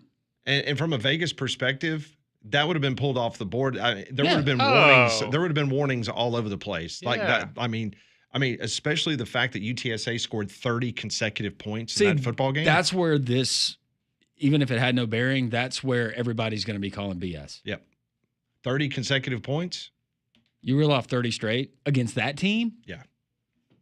So you're not convincing anybody that A, you didn't look at it, and B, it didn't help you out. And look, morally speaking, is it right? Absolutely not. But as a head coach, and that information is provided to you, kind of dumb not to look at it. Yeah. Not saying it's right, but it is what it is. You're trying to win football games. That's right. You receive that information, you pay it forward. Your teammates, right? Sure. 1-800-239-WJOX. Matt Baker's going to join us at 12:30, so we got plenty of time to hear from you on the text line as well at 205-834-9450. This is the Friday edition of Three Man Front on Jox.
It is 11:34 here on Jox on this Friday. Love to hear from you. 1-800-239-WJOX. Landrum, I see the text line has been busting at the seams at 205-834-9450. Yes, Pat, it surely is. A lot of different things that we've covered on the show up until this point, the first hour and a half or so. So some of these texts will be in response to content covered earlier. I want to remind you, you can always go to joxfm.com. Any portion of the show, you can find it there, the Three Man Front Daily Podcast. Joe from Birmingham says, please let Nick Saban go to the Saints. That would be the Saints' only saving grace. Please let me see another Super Bowl. before I die. Joe, hope you're doing well. Well, we have that Saint Nick candle. That might be the closest he ever gets to the Saints, though. I'm just saying, who knows? Maybe it was foreshadowing whenever that candle was made. Feels like the Saints organization, though, he would have carte blanche, right? I think if he went anywhere, it would be carte blanche. That would be part of him. I couldn't see it with Jerry Jones, but maybe so. Josh is asking, is Chubbs in the movie Happy Gilmore 2? No, but there is a character that portrays his son in a similar role. Okay. Conrad has a better chance of beating Joey Chestnut in a hot dog eating contest than Saban coaching again. I hope that's true, because I'll be completely honest. If Nick Saban came out of retirement, I would be pissed. Is it because the $500,000 you pay him every year to wear Alabama gear and say that he's still part of Alabama? No, it's because he abandoned us, Pat. Be a traitor. I'm just kidding. I'd still care for Nick. I'd be a little disappointed though. That would sting. I'll being completely honest. That would sting. Yep. Yeah. Granted, NFL's different, but still. Not gonna read that one, but well played.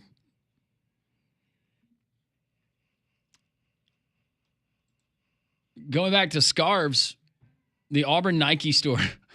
You saw that? About the jersey? Yeah. I'm not going to read that one. No, you can't. It's too soon. Scarves are good for covering hickeys, or so I've heard.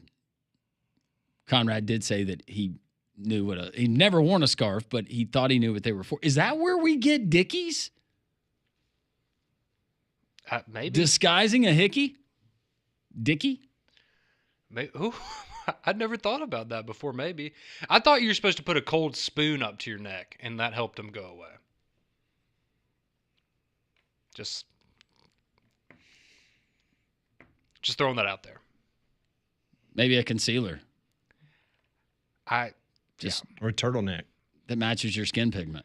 Or a turtleneck. Just in case my mom's listening. Not that I would ever have experience with that, but based on what I've heard. Or just a temporary tattoo. Ooh, that would work. Yeah, henna. Almost got one last week.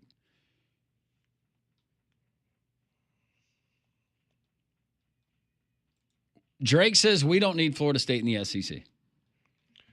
Yeah, we want to remind everybody that you can go vote at the three-man front Twitter poll question of the day. Do you have that pulled up, Conrad?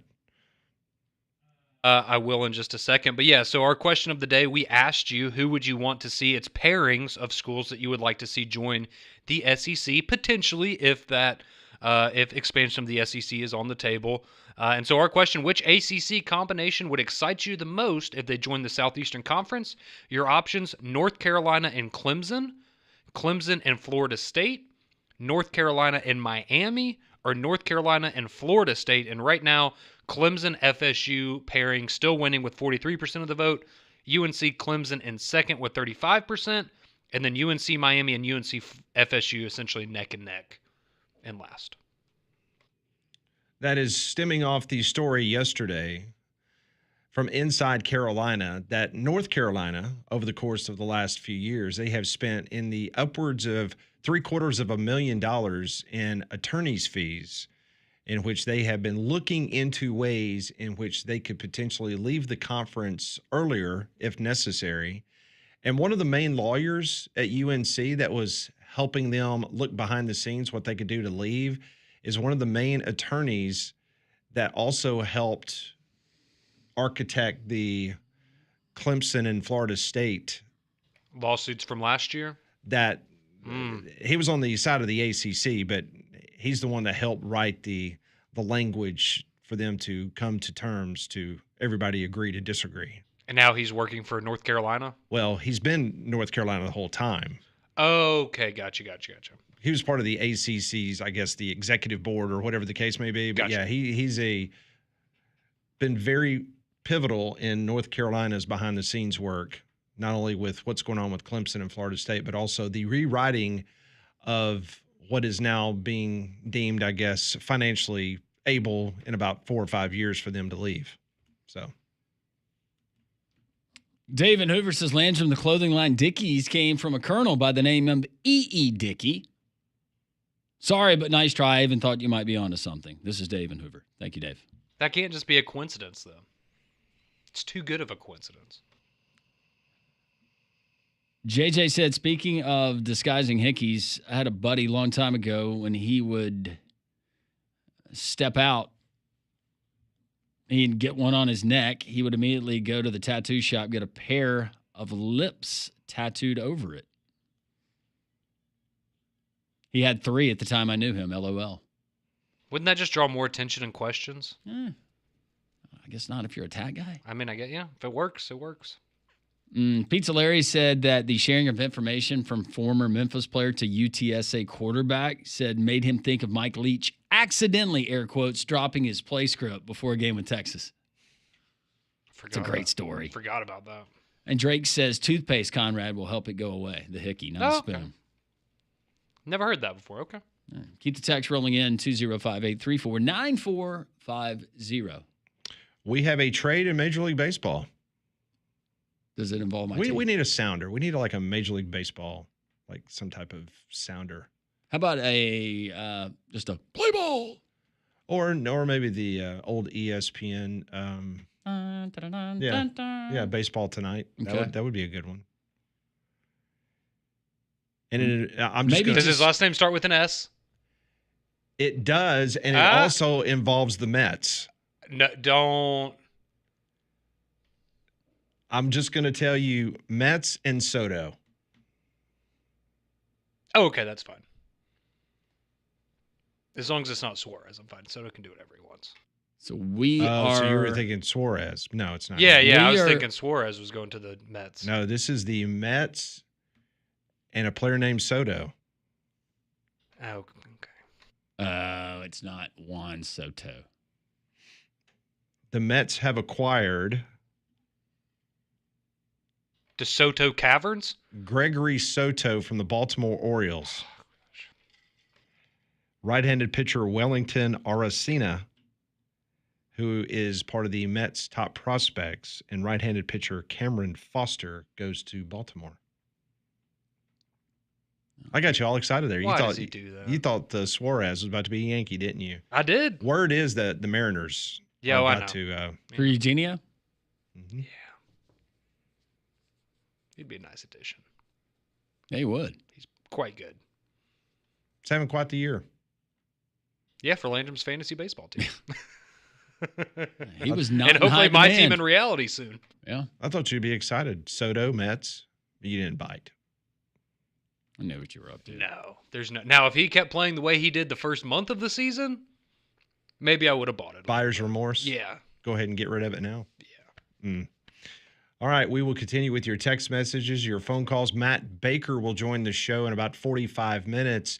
He's been at ACC Media Days. We'll ask him about the Bill Belichick, what kind of fandom and craziness that was, and again, with his story in the Athletic detailing college football program valuations, ranking every Power 4 team by how much they'd sell for. We'll get into that a little bit later in the program. This is Jox, 3-Man Front.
11:47 here on Three Man Front. A Soto in Major League Baseball has been traded. Was it Gregory Soto? That would be correct. Gregory Soto, not Juan, is headed to the Mets, which is great. That is great. Wonderful. I feel for the guy that's leaving the Mets and having to go play for the Orioles. Yeah. Yeah. Wait a minute.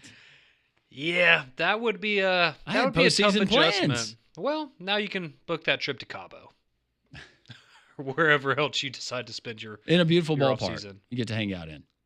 Camden Yards is one of the great things about my family. If you don't know, a lot of my family from Baltimore, so I've been able to go to Camden Yards probably honestly more than any other ballpark in Major League Baseball, and it's a special place. Drove around it, but baseball purists and people would tell you that It's awesome. Camden Yards and a lot of the stadiums that have been built, they have taken aspects of Camden Yards and that architecture, and it's a beautiful place. I'd love to go. Yeah, no, it's a special place. It's also the place that I got snubbed by Alex Rodriguez, but it's fine.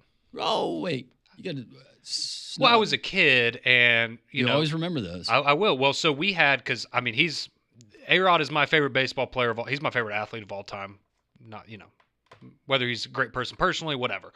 But he's my favorite athlete. What did you of all think time. about that spray tan that he got? Oh, it was so bad. It was bad. It was so bad. But anyways, my dad managed to get us tickets like second row on the third base line. Right there. Like, I mean, I was 50 feet from A-Rod the entire game. And so before, they're warming up. And, of course, you got all the kids with baseballs trying to sign autographs. He was the one player that would look over at everyone looking for the autographs and just kind of look at you and then turn around and go and cook. Like, everyone else, like, I think I got Jabba Chamberlain. Or Jabba Chamberlain was, like, the main guy that was going around and talking to all the kids and stuff. But yeah, my favorite player, and I was so excited to get a chance to get his autograph. You think he was maybe scanning all the kids to see who had the good-looking mom? Maybe. It was just me and Dad, though. It was a great time. It was a great game. But yeah, I'll forgive, but never forget. No, Seve Ballesteros for me. Pat, did you get snubbed by anybody famous as a kid? Kind of hurt your feelings? No, can't say that I did. Well, Pat just, you know, he gets. I have that type of personality where they just want to gravitate towards me. Yeah. Look at that kid. Felt sorry for me. Look at that kid. He's been here 5 hours, and we haven't even started the game. You watched all the batting practice, cutting the field. That was you, wasn't it? It was totally you. Yeah, Seve Ballesteros was a jerk. God rest his soul, but he was a jerk. Never forgot it. 800-239-WJOX on the phone lines, reliving a lot of heartache. Hey, Don. Hey, guys. How y'all doing? Doing well. You ever been snubbed by a celebrity? I hope you enjoyed your vacation, Landrum. Not named Kaylee. Yes, I did. Thank you very much. It was great. Oh, you're welcome. Hey, before I get on my phone call, guys, I do want to send an invite. Conrad, we're going to have a lunch for PG's. His birthday was Wednesday while you were gone. We're going to have a little lunch at the Soho family of restaurants at the Ridge from 2:30 to 4:30. If you guys could stop by, we'd love to have you. And BB, if you're listening, of course you're invited. But real quickly, I know we're all upset about Hulk Hogan, and got a feeling the wrestling tonight on USA Network will be all about Hulk Hogan. But Pat, I wanted to let you know that I'm thinking about Ozzie Smith and your Cardinal Nation, buddy. Us Cubs and Cardinals, we have arguments all the time, but when it comes to something like this, our prayers are out to Ozzie. I appreciate it.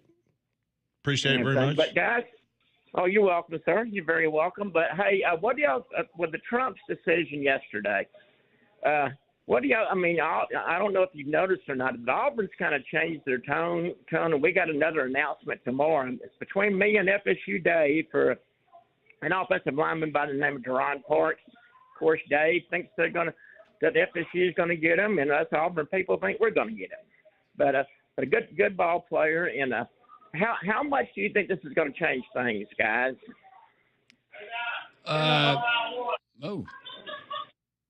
Pertaining to? Yeah, the Trump's decision yesterday. 0. Okay. Yeah, because I think there'll be so many lawsuits, Pat, that nothing's going to change. Well, I mean, here's the thing, and I just want to remind everybody, if whether you paid attention in civics class or not, but in this country, congressional actions and court rulings, they're the law in this country, not an executive order. So you can have the million executive orders that you want to, but it's not the law of the land. So until Congress comes together and both houses of the legislature pass something and can become a law, you can have a million executive orders and it looks good, it sounds good, and it's just obviously trying to rouse up one political party to maybe do something in the legislature. But that executive order yesterday really doesn't mean anything. No. Well, yeah, but wouldn't also too, like you just said, wouldn't Congress have to vote on this? Well, of course they would. To make it? Well, the SCORE Act is going to probably go to the floor in the House of Representatives, and that will pass the House. But as of right now, it is dead as a doorknob when it comes to the Senate. So we're about to be back to square one. Was it Bernie Sanders in a group of them yesterday that brought up the employment? Yeah. Yes. Yeah. Bernie was one of the three senator. Chris Murphy was one. Elizabeth Warren, I think, was the other one. Yeah. Yeah. Well, they kind of want the players to be kind of like an employee of the school, right? That is correct. They want them listed as employees. Okay, well, if they do that, guys, once they get like state benefits and everything, like that's a good point. I didn't even think about that. Everything. Well, guys, I appreciate it, and maybe hopefully you guys can come by to see my buddy PG and everybody else. We're going to have a few people there. But is that today at the Ridge? Yes, sir. 2:30 to 4:30. I know you guys have to stay after 2:00 to do some stuff, but if you guys want to come by and have a cold beverage with us, come on by, guys. Thank you, Don. Thank you, Don. Appreciate you. Yes. PG's doing well. So this executive order that he signed yesterday, it was intended to bring order and stability to college sports, though NCAA and conference leaders still stress that federal legislation is needed. You know, when Nick Saban was on Fox and Friends this morning, I mean, he applauded it just like the SEC applauded it. Greg Burns sent out a tweet last night, applauded it. But it's not law. No, but it is potentially a conversation starter. Absolutely. For lawmakers to get together, form something, make it pretty, and hope that. And that goes for every executive order. So. Yeah. I just like the name of the executive order. Do you know what the official name of it is? The President Donald J. Trump Saves College Sports Executive Order. Love it. Very on brand. We will march along. We're halfway home on this Friday. Hope you will join the program. Courtesy GMC text line 205-834-9450. More straight ahead on this Friday on Jox.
Welcome back in. It's hour number 3 of Three Man Front.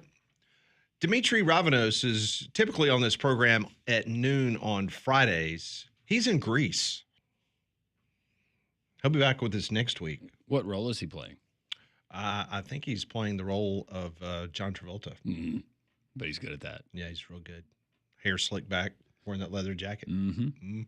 Smoking cigarettes. Part of the T-Birds, Thunderbirds. Wasn't that the group? Yeah. I think so. I think, yeah. We'll go with your answer. Yeah, I guess. If Molly was here, Molly would start telling us how much she loved it. Coming up at 12:30, we're going to talk to Matt Baker from The Athletic. He was in Charlotte, North Carolina at ACC Media Days. He's got a fascinating piece at The Athletic. College football program valuations ranking every Power 4 team by how much they'd sell for. So we'll get into that a little bit later in the program with Matt. Some of these numbers might surprise you.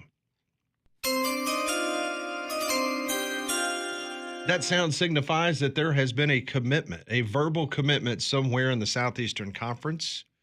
And right now it is being reported that the University of Alabama has flipped a player from the state of Georgia. He had committed to Georgia Tech. His name is Bear Fretwell. He's an offensive tackle. He's 6'7", 315 pounds. He is from Brooklet, Georgia. He had been committed to the Yellow Jackets since June the 15th, and he is now flipping his decision to the University of Alabama. That's right. They call him Big Grizzly. Is that what they call him? I just made that up. No. Hopefully it sticks. Okay. Do you call him Bear in Alabama? It's, yeah, I It's wonder kinda how touchy, how's right? that, what's your middle name? I hope it's like Mark or something. You know, do you have What about a nickname? Let's go Yogi. Yogi? Okay, there we go. You like Yogi? Yogi, you can make that work. Yeah, you can make that work. You don't want to go cocaine. No. 6'7", 315. Yeah, big fella. Smokey could be another one. Only you can prevent wildfires. I just like walk around the Smokey. locker room saying that. Yeah. Smokey's got my blind side. Okay, Smokey's got my 6. that's right. That's a big boy right there, though. What'd you say? 6'7", 330? 315. 315, Ah, man. he'll put some pounds on. You want him bigger? Well, no, based on the last couple years, I think Well, we saw how that worked what was out. Caden Proctor when he came in? 400? Probably close to it. He was like 385. He's a unit, yeah. So 6'7", 315. Yeah, That's a big boy. that's good. All Put right. 15 pounds of muscle on him. Yeah, 3-star kid, him out developmental there. guy. Good for depth. I like it. Yeah. Yeah, he was a Elon Russell. 3-star. Be And excited. you know he's smart because he was going to Georgia Tech. Well, They've changed their policies. Nah. Well, it's interesting because I guess when, I don't know, maybe it was the end of last season, he was listed at 6'6", 296. There we go. Yeah. Still He's growing. got room to grow. We like to get them when they're still growing. So That's good. So Rivals has him as a 3-star, 247 a 3-star, ESPN a 3-star. He had committed to Georgia Tech. He was offered by Florida State Northwestern. You got a feeling that this kid does very well in the ACT? Yeah, probably. Georgia Tech and Northwestern? Yeah, Georgia Tech and Northwestern. I would think so. No offense to Alabama and Florida State, the other schools that offered him. I'm just saying, going to Northwestern and Georgia Tech, it's maybe he wants very to be well known. That's maybe he decided engineering's not for me. I want to be a lawyer. I don't want to be a journalist. I don't want to go to Northwestern. Mm-mm. Alabama has a great journalism school. Were you a journalism major, or I were was you a broadcast major. Oh. So I know there's plenty of people out there. Well, their journalism school must be terrible. No, they wouldn't say that. Okay. So you excited about this flip? Yeah, Merry Flipmas in July. Bet you Brent Key's not very happy. No, probably Ooh. not. Sorry, Brent. What do you think? You think he told him? I bet they tampered. Just like with Nicholson. With Graham? Yeah, last year. Mhm. That wasn't tampering. That was kidnapping. According to Chuck Martin. Yeah, exactly.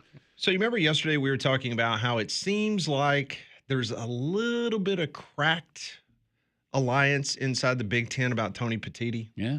About some of those conversations. A lot of people are saying, hey, Petitti's over his skis right now. A lot of people in the Big Ten kind of questioning him going all in on this automatic qualifying.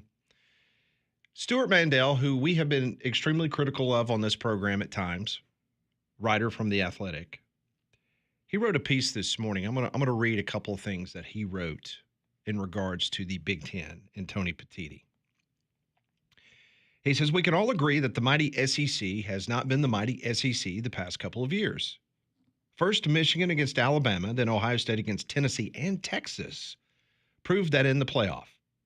But there's not a single set of credible data that suggests the Big Ten is playing more demanding schedules than the Southeastern Conference. Now, Wisconsin, which plays at Alabama, Ohio State, at Oregon, and at Michigan this season, is the notable exception. Yeah, that's rough. Stuart Mandel goes on to write, I'm not sure how the Big Ten can argue with a straight face that the SEC is ducking people.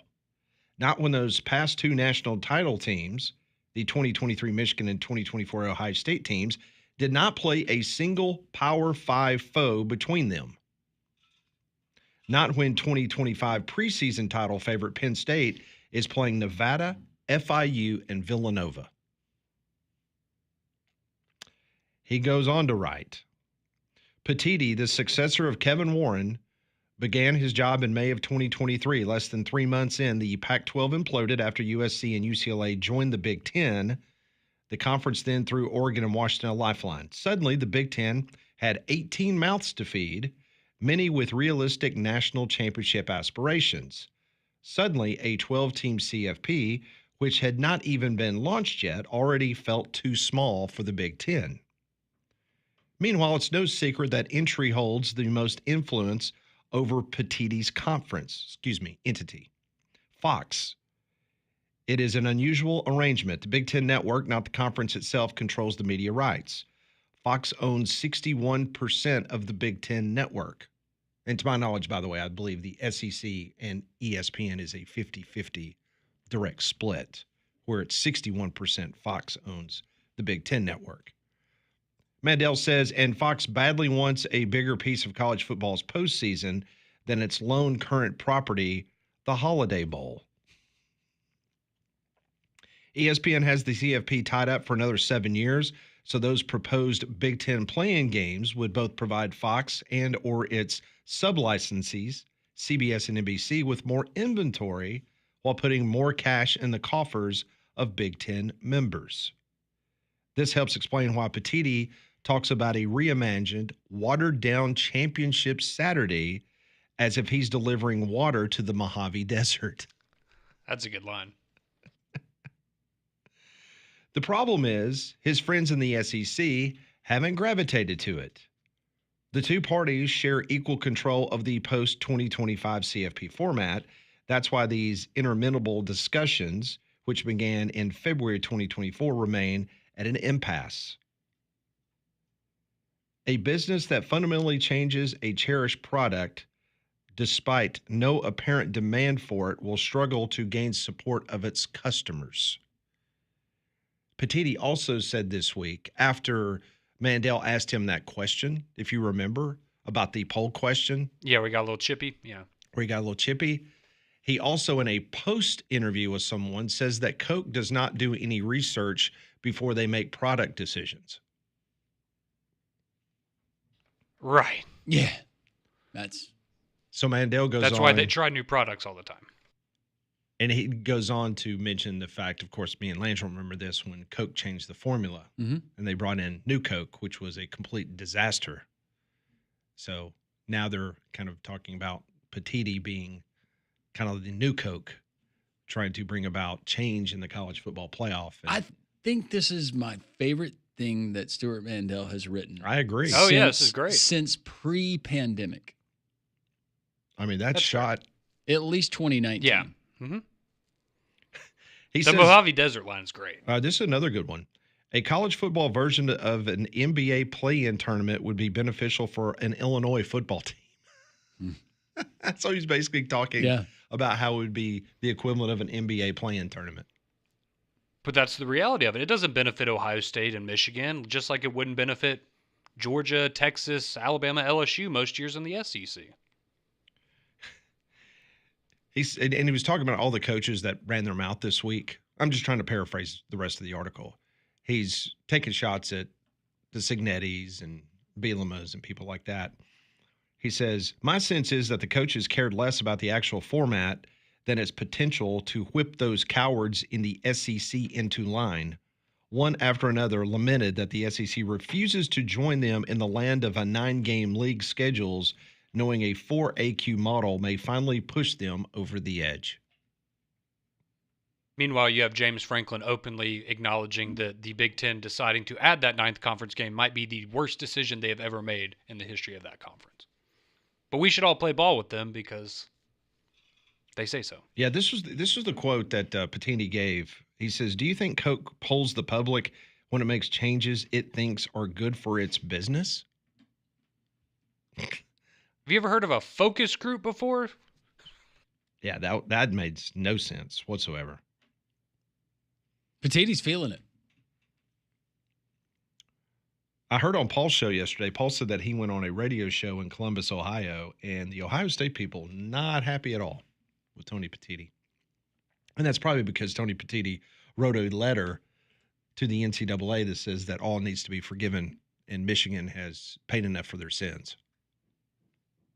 It's probably the main reason why Ohio State people not very happy. Yeah. It's just a wild thing to write a letter about. So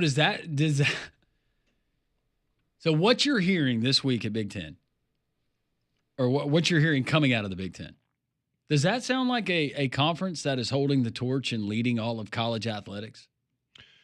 Well, let's look back at history. You're a fan of history. Because the answer is no. Yes, I am. Let's look back at the last 3 commissioners: Jim Delaney, Kevin Warren, and now Tony Petitti. Delaney was the best. All 3 of them have tried to do something in regards to, in their mind, let's improve college football, and they single-handedly almost destroyed it. Mm-hmm. Jim Delaney did not want people to play during the pandemic. Wanted to destroy football. Kevin Warren had the failed alliance, remember? Yeah.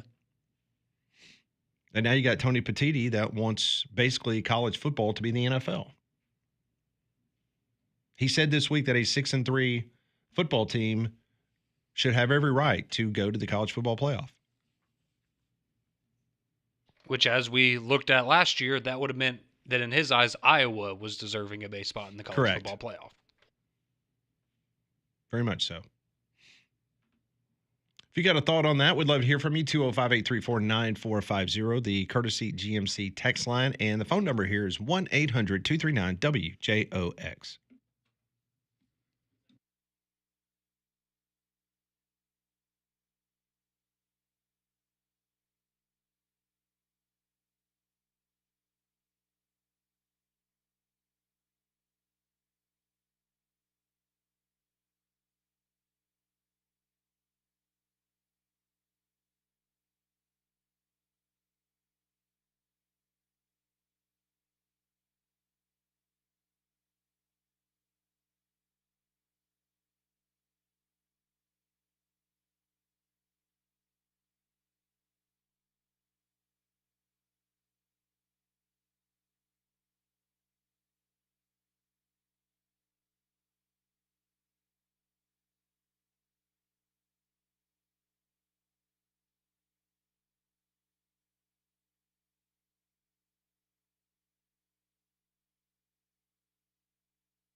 12:17 on Jox. This is three-man front. Pat Landrum.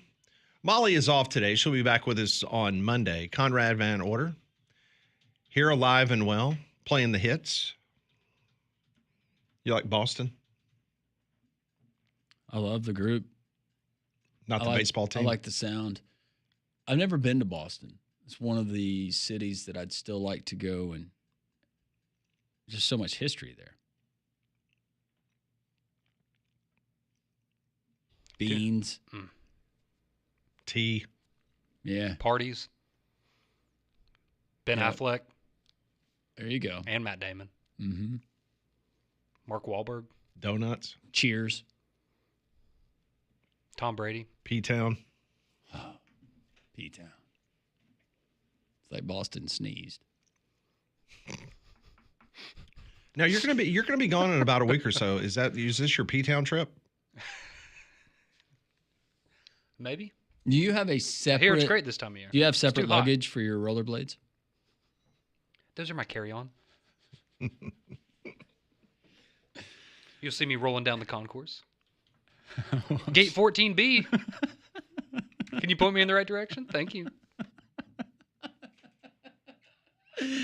Oh, if you were looking across the terminal, Pat, you'd think he was on one of the walking. Yeah. It's not the escalator. The floor escalator. Yeah. It turns out it's broken like it always is, and Conrad's on his skates. Hey, whatever it takes to get around, you know. I actually saw there was somebody rollerblading in my neighborhood the other day. This is the first time I've seen just some kid just flying around on rollerblades. It's like, all right, I'm glad to know people still do that. Just that mental image. I don't know. Wear skates one day, please. That's you. That's totally you. How about our friends at Stark Exterminators? They've been family owned for over 61 years, and that's through the Roberts Household Trust for taking care of existing issues as well as preventing issues that could arise down the road. And right now it's summertime, and you don't want the bugs inside the house, heavens no, but you also don't want them out in the yard for Johnny and Janie to run into while they're enjoying their last few moments of summer before school starts back up. Well, our friends at Stark, what they can do, if you're a homeowner or a business owner, they come to either place or both, and they perform a professional inspection with one of their courteous, kind team members like Liam did at our house over 3.5 years ago. Inspect it thoroughly inside and out, address any issues that you currently have, but also any that could come up down the road. Call them today for the free home or business pest inspection, 855-STARK. Now go to starkexterminators.com. Like I said, over 61 years they've been family-owned and in business. That's a company you can trust. That's who we trust. Stark, 855-STARK. Now go to starkexterminators.com and always tell them Landrum from Jox sent you. We just told you a moment ago, a 3-star offensive tackle, Bear Fretwell, from Brooklet, Georgia. He had been long committed to Georgia Tech. He has flipped to the University of Alabama. So the 247 composite has just been updated moments ago. Georgia is still the number one team in recruiting with 30 commitments, 2 5-stars, 21 4-stars. Southern California is number 2 with 31 commitments with 1 5-star. Alabama is now number 3. They jumped from number 6 to number 3 because there had been some refiguring yesterday, and Alabama actually fell back. They were not a top 5. They fell, I think, 1 spot back to 6. Yeah, so it was something with the On3 247 merger or on Rivals merger with On3. And so now the way that the 247 rankings work, it's like 33. It's like a third their rankings, On3's rankings, and ESPN's rankings. And it's like the cumulative ranking of all 3 of those services. So Alabama is now number 3 with 21 commitments, 5 5-stars, 9 4-stars, and 7 3-stars. So they are a top 3 recruiting class as of this moment, according to the 247 composite. And as I say all the time, always remember, until those PDFs come into your certain school, it really doesn't matter. That's right. That's Brent Key in Georgia Tech today. I just hope Nick Saban doesn't go back to coaching because he's doing a great job recruiting for Alabama right now.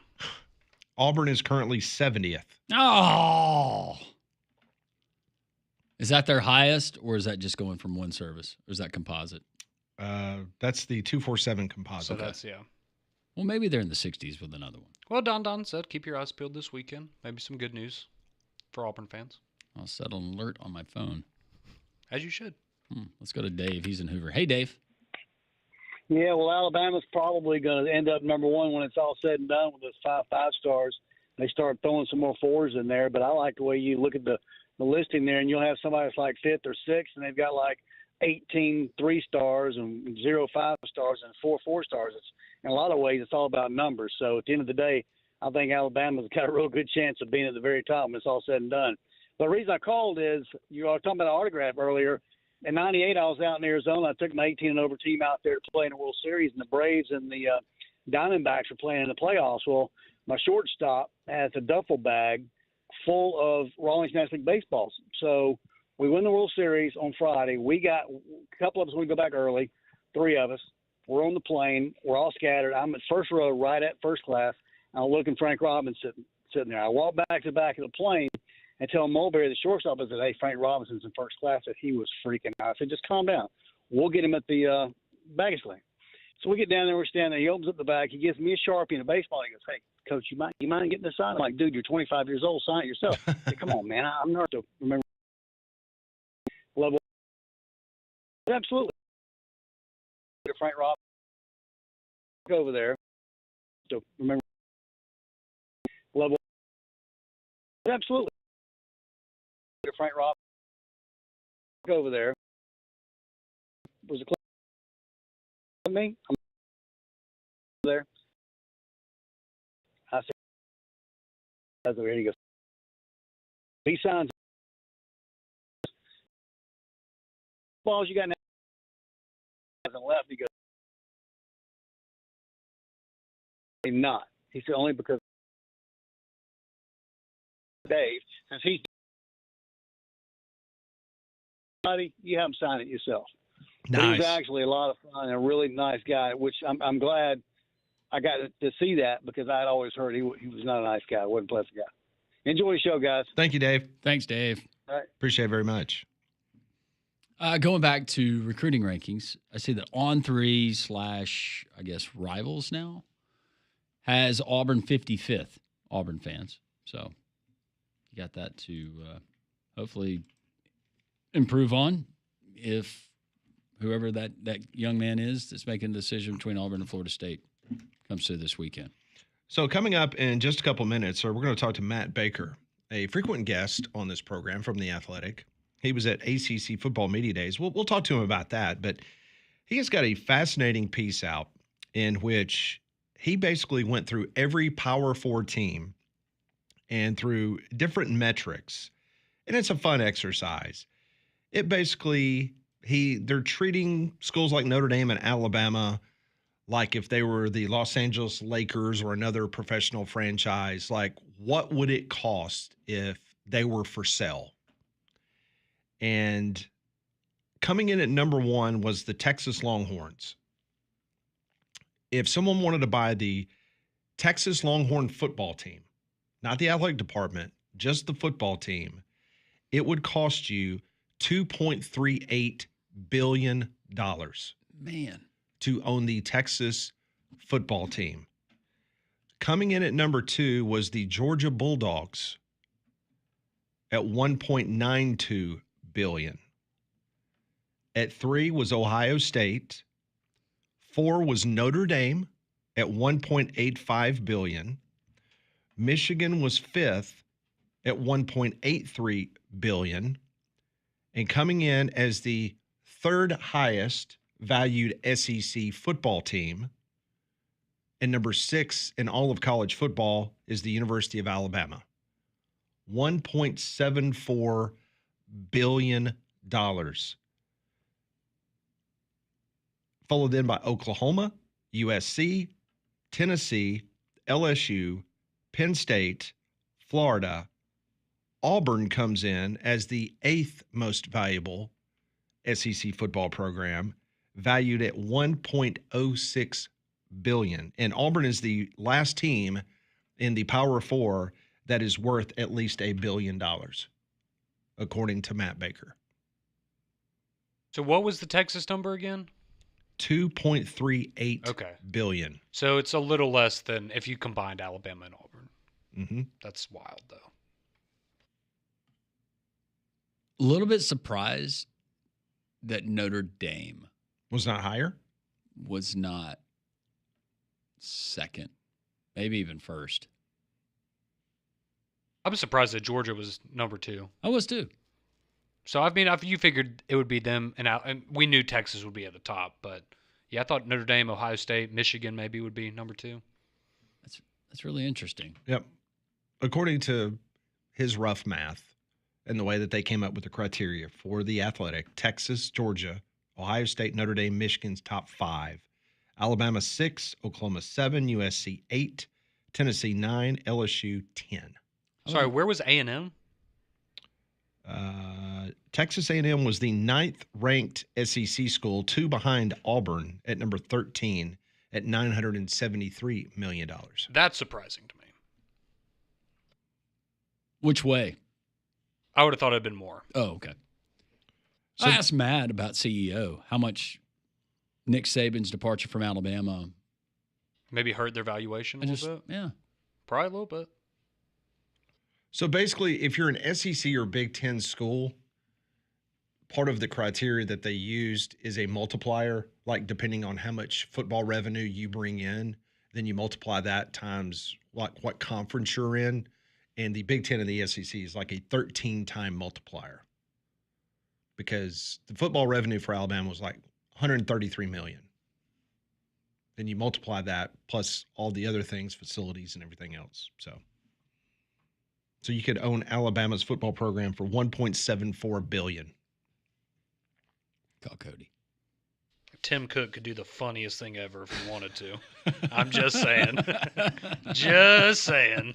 According to Matt Baker, Script today, Apple. The $1.74 billion price tag puts them on tap the equivalent of the Baltimore Orioles that was valued at $1.725 billion, and the expected price tag for the Tampa Bay Rays this year of $1.7 billion.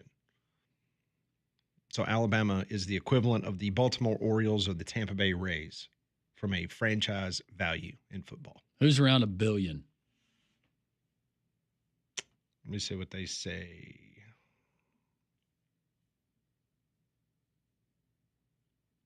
Are you thinking like Marlins?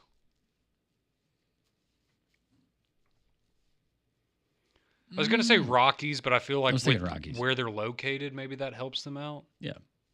Because they do, good location. I wouldn't have thought that the Broncos would have sold for as much as they did. Yeah. That's a great point. We will ask Matt Baker from The Athletic about that article and where he had Alabama and Auburn valued, plus his attendance there at ACC Media Days. All that next up on Three Man Front.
It is 12:33. Welcome back in. It's three-man front on this Friday. We are 1 month away from the start of the Alabama high school football season, and right around the corner, it will be NCAA football time. Alabama and Auburn both playing on week 1 of the college football season. The ACC Media Days just wrapped up yesterday, just like the Big Ten did. Last week it was the SEC. And joining us now is Matt Baker from The Athletic. He was in Charlotte, North Carolina, covering the ACC Media Days. And we're also going to talk to him about what we were just discussing, his outstanding article in The Athletic detailing the program valuations of all the Power 4 teams. So we'll talk to him about that. But Matt, welcome to the show, and I hope your visit to Charlotte was a good one. I want to start with Bill Belichick. Was the lights and the crowd, was it as what you anticipated with year 1 of Bill Belichick at ACC Media Days?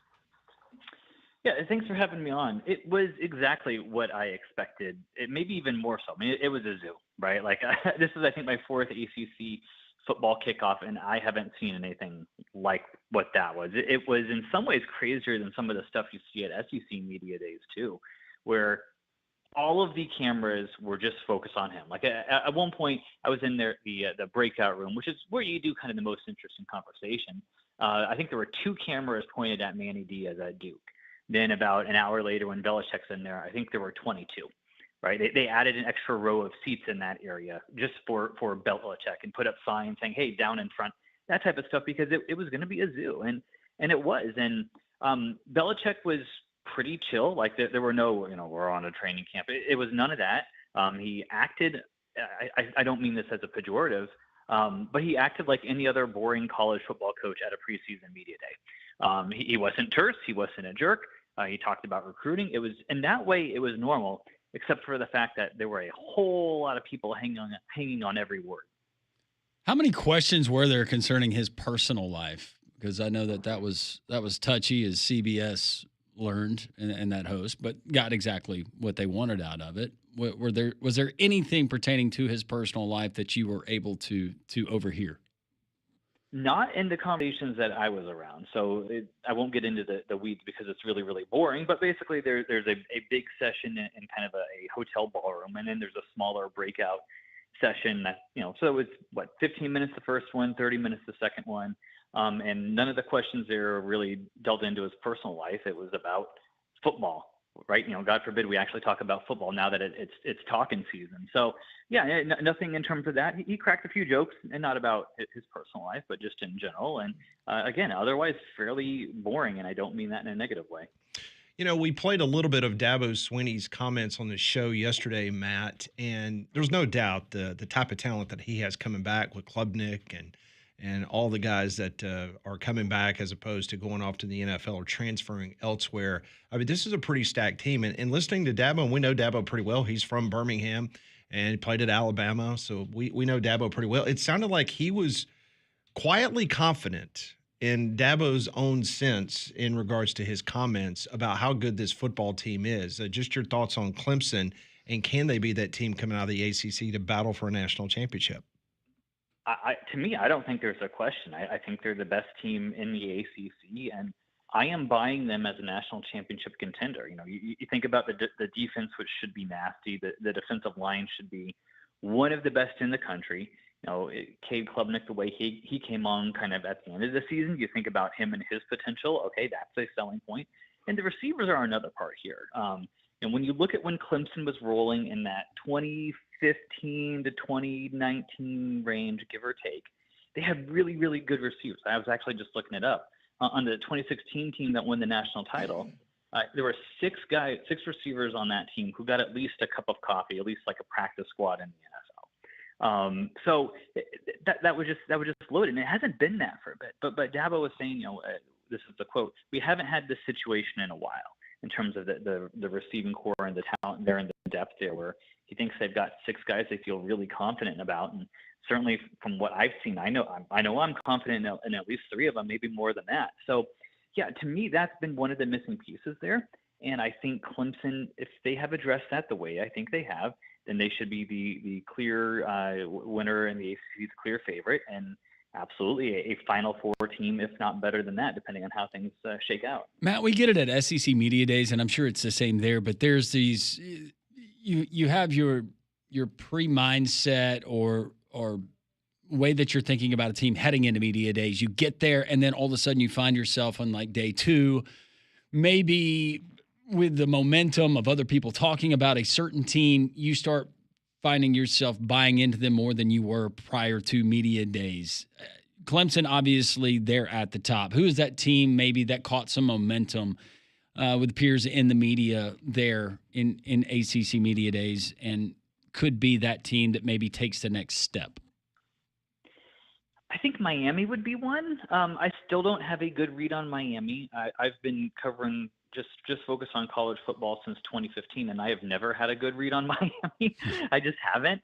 So this is more of the same, but I do think Miami's in that conversation. You know, I don't know what to make of Carson Beck, but I think the supporting cast around him, you know, a lot of people talking up Ruben Bain, and, you know, if he's healthy, he's going to be one of the better, rushers in the league, and maybe in the country too. So I think Miami is probably one of those. Virginia is one I'm really, really curious about because I do not have a good read on it. I think they've got something like 50 new guys, and Tony Elliott didn't seem particularly worried about that. He likes the pieces. They got to kind of figure out where you put them or whatever. But I had forgotten that in college football, there's so much transience, it's hard to remember everything. I'd forgotten that Chandler Morris is there, and he's going to be presumably the starting quarterback.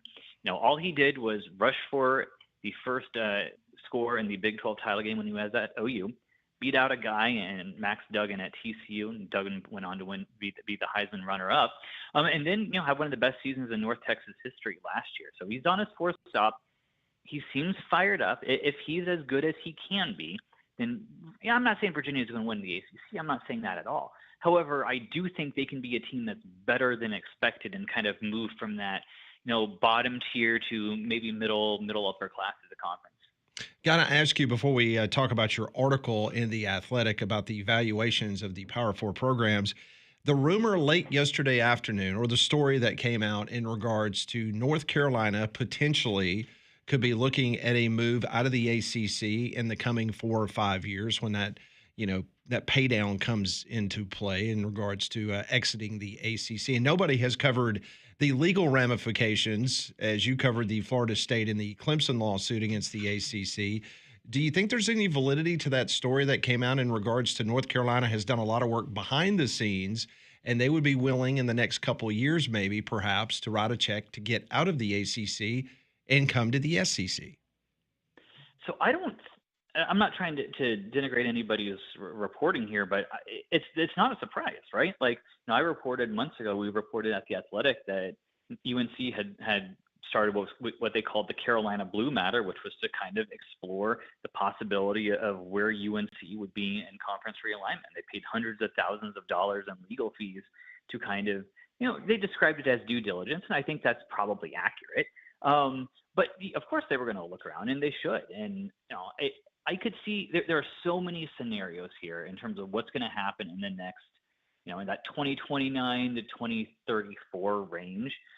It's going to be a big bang is what I think. Just in terms of the game we see this season, I think will look very different in 2034. I don't know how. It could be one Super League. It could be all the big boys are in the SEC and Big Ten. It could be maybe there's a Power 3. I don't know. There's so many ways that it could go down. But the idea that UNC would be a big player in that, of course they would be, right? And other than Notre Dame, I think they're probably the most attractive program as long as academics are still a part of this. And I think they will be. I think the college will be relevant in college football, but I don't know that. But then you look at the growing state, right? They've had some football hit success. Obviously, basketball has been great over the years. Yeah, and they're going to be a big name, and I certainly think they owe it to themselves to look around for possibilities. But I'm not ready to pencil them to any conference yet. There's so many moving parts where we don't even know the moving parts that are going to affect the other moving parts yet. Matt, when it comes to ranking college football program and giving those valuations for a team like Alabama, and I know the factors that went into it and that you guys used, but for Nick Saban not to be the, quote, CEO, head coach of that program, would that affect the valuation if he were to come back or if he was still there? Absolutely. You look at it would have affected the money, I'm sure. And as we're looking at them long term, because there is a little bit of uncertainty with Kalen DeBoer. He's a great coach, right? I don't think there's any questions about that with what he did coming up the ranks and what he did at Washington. But he's still not Nick Saban. So a little bit of that luster is gone. I think that probably did affect the finances, or could affect the finances as we're looking for it. So yeah, I think there's just a little bit more volatility as you look at Alabama. That if I can write a check and buy a college football team, that's one of the many things that would be in my mind there as it relates to Bama. In regards to the criteria and the way that I know we were kind of explaining it earlier, the multipliers depending on what conference they're in, like the Big Ten and the SEC obviously would have larger, multipliers in regards to evaluations as opposed to the other Power 4 leagues. But when you were putting it all together, was there one particular school that surprised you the most once you put pen to paper and you come up with your quotient that maybe was not as high as you thought going into this project would be higher? USC would be the one. Their finances were, just the football revenue they reported, and just to get in the weeds briefly, we looked at sometimes in both cases, numbers that they report to the NCAA and their yearly financial reports, or to the U.S. Department of Education in a different set of figures. So I won't bore you with all the details, but that's where the numbers came from. And USC was not particularly strong in that compared to the programs that you and I would probably consider their peers, Penn State, Alabama, Georgia, that type of thing. However, the data is a little bit behind, so they've moved to the Big Ten, and that would affect it. And that's something that we considered there. Where if we just ran the numbers, they would have been significantly lower. We valued them at the price we would put on them is what I should say. We would have guessed would be about $1.4 billion. The numbers themselves would have been lower, but we knew, okay, USC's moved to the Big Ten, so the numbers that we have are not the most up to date. When we kind of factor in the fact they are in the Big Ten and the prestige that comes with it, the certainty that comes with it, the LA brand and the prestige and sizzle there. We put them at $1.4 billion, right in that Tennessee, OU, LSU, Penn State kind of range, where they're not at the very top, but they're in that next group comfortably. I'll tell you, looking at a team like Texas Tech, who I know is third in Big 12 teams in your rankings, now that they have a billionaire booster, maybe we could see some shakeup here in the future.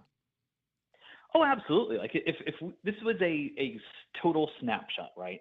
Where yes, we were trying to game out the future, and okay, I feel like we talked about with North Carolina, right? I feel better about their financial future and where they're going to be compared to Virginia or NC State. So we factored those things in. However, I don't have a crystal ball, right? My colleagues and I, when we had these conversations, we don't have crystal balls. So we valued them the best that we could. But if we revisited this in 3 years or 5 years or 7 years, there will be changes. Some of them maybe we expected. Some of them we definitely would not have expected. So yeah, Texas Tech, if they are as good as they could be this year and they finally break through and win the Big 12, if the way the money and NIL and air quotes NIL work in the future, that advantages Texas Tech compared to Kansas or Baylor, whoever, yeah, that's a program that could absolutely win a bunch more games here and establish themselves as the best in the current Big 12 and, make a big statement going forward financially and head into a Super League or whatever it is, right? He is Matt Baker. That means college football season is upon us at Matt Baker, CFB. You can find his work there at The Athletic, and he's a smarty because he graduated from Northwestern. Matt, we appreciate it. All right. Thanks, guys. Appreciate it, Matt. Matt joining us, as all of our guests do, on the Buyers Right Hotline for all of your insurance, financial, and HR needs. It's Buyers Right Insurance, a Higginbotham partner. Abide Roofing, need to call them 205-922-7134. In an industry where trust can be hard to come by, Abide Roofing sets itself apart. I trusted them with a brand new roof replacement just a couple of years ago. Travis Lloyd and his outstanding local roofing team, not only were they able to take care of me from an insurance standpoint and deal with my insurance company, but the products, the materials, the communication, everything involved from the start to the finish was just incredible. I recommend these guys 100%. I had the great experience of working with Abide Roofing from start to finish, and you should too. Call them at 205-922-7134. Just simply go to their website, abideroof.com. They're licensed, they're insured, they're bonded, they're able to help you today. Give that free roof inspection that I've been telling you about for the last couple of months and have the peace of mind of knowing that everything's cool up on top. If not, whether it's the smallest repair or a full roof replacement, they could take care of that at Abide Roofing, 205-922-7134. Clemson and another natty, and we'll discuss it next on Three Man Front.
It's 12:53 at Three Man Front. Matt Baker, very impressed with Clemson. He's buying Clemson as not only a playoff team, but a national college football playoff contender. Winning the championship, Conrad, that would make you smile. Sure. Well, something that'll hopefully make all like orange. the rest of that is true. I did almost go to school there, believe it or not. But something that'll put a smile on all of your faces, especially if you still haven't gotten around to lunch today, and that's Big Whiskey's, because Big Whiskey's is the place for great food of all varieties. I've been there many times. They have a great selection, literally anything you can think of: burgers, salads, steaks, chicken fingers, wings, all that good stuff that you would expect is there for you at Big Whiskey's. They also have a bar featuring unique cocktails, over 120 different whiskeys, including whiskey on tap, and of course, plenty of screens for you to catch the games this fall. That's our friends at Big Whiskey's. Go visit them at Stadium Trace Village off of Highway 150 near the Hoover Met. It is so cool because we are just 29 days away from the start of the college football season. You'll have Idaho State against UNLV, Iowa State and Kansas State. That game is over in Dublin, Ireland. Fresno State will take on Kansas. You'll have Sam Houston against Western Kentucky, and Stanford will be taking on Hawaii. So that is your week 0 games, just 29 days away on August the 23rd. And several more days than that before we crown another college football championship winner. But going back to Clemson right now, according to betonline.ag, Clemson with the 5th best odds to win the title. Texas, Georgia, Ohio State, Penn State, Clemson, and then the Alabama Crimson Tide.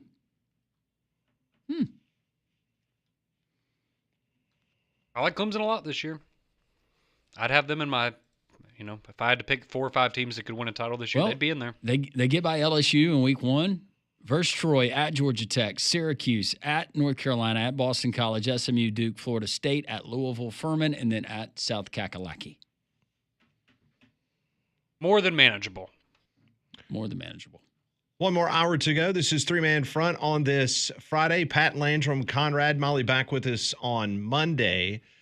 We'll do some Pat Ponders, and we'll hear what Mark Stoops had to say, defending the honor of the SEC.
Welcome back. It's the fourth hour of Three-Man Front here on Jox. Pat, Landrum, Conrad, Molly back with us on Monday.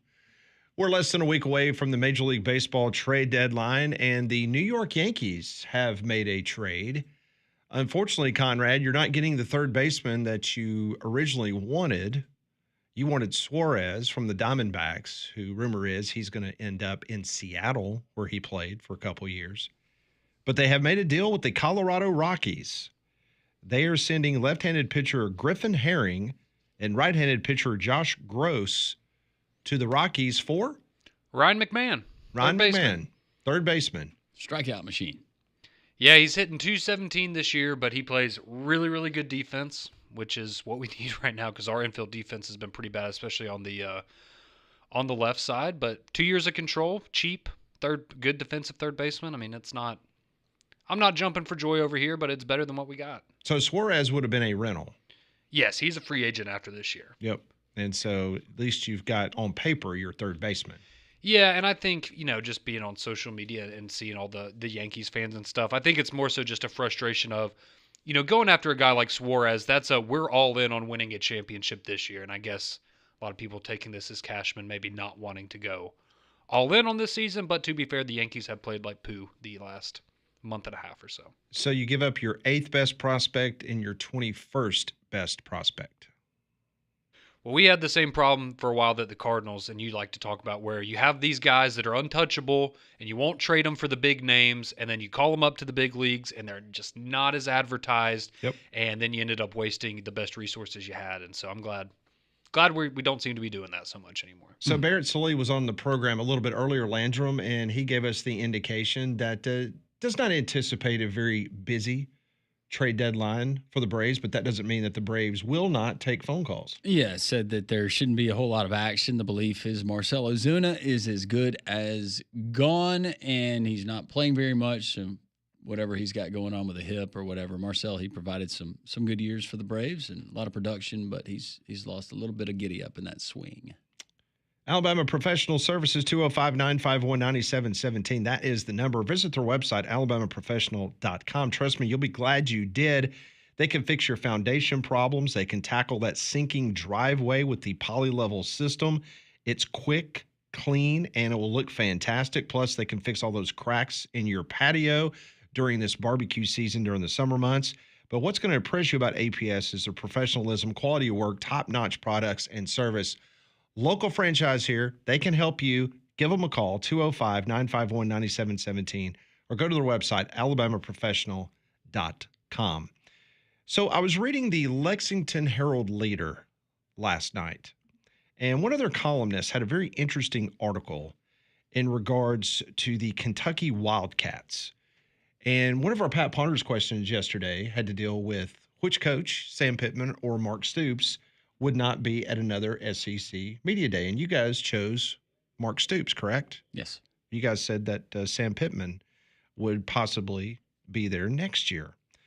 So in this article, it says the one game Mark Stoops and Kentucky football most need to win in 2025 is Ole Miss. They say it only happens to be the 2025 SEC opener for Kentucky. But think about last year. Had no business going into Oxford and pulling off the 20-17 shocking win. But you go back to 2022 when Kentucky lost 22-19 to Ole Miss. And then in 2020, it was a shootout in which Ole Miss beat Kentucky 42-41 in overtime at Kroger Field. That was Lane Kiffin's first victory as the Ole Miss head coach. So the article was just pointing out that I know it might sound ridiculous to think that Kentucky could potentially pull an upset, but I think we all agree that if you're going to get that type of upset, it's more likely at the beginning of a season as opposed to guys getting injured and other things start happening as you lose the locker room and so forth. But here's the problem with Kentucky. And I was unaware of these stats that I'm about to give you that gives me great concern over even potentially pulling an upset against Ole Miss. We all know they were 4-8 last year. They were 2-11 in their last 13 SEC games. 2-11. They're 3-14 in its 17 most recent contests versus power conference opposition. 3-14. That's bad. In 9 contests last season versus power conference opponents, the Wildcats never scored more than 20 points. Over its past 24 SEC games, Kentucky has scored fewer than 30 points in 22 of those 24 games. Wow.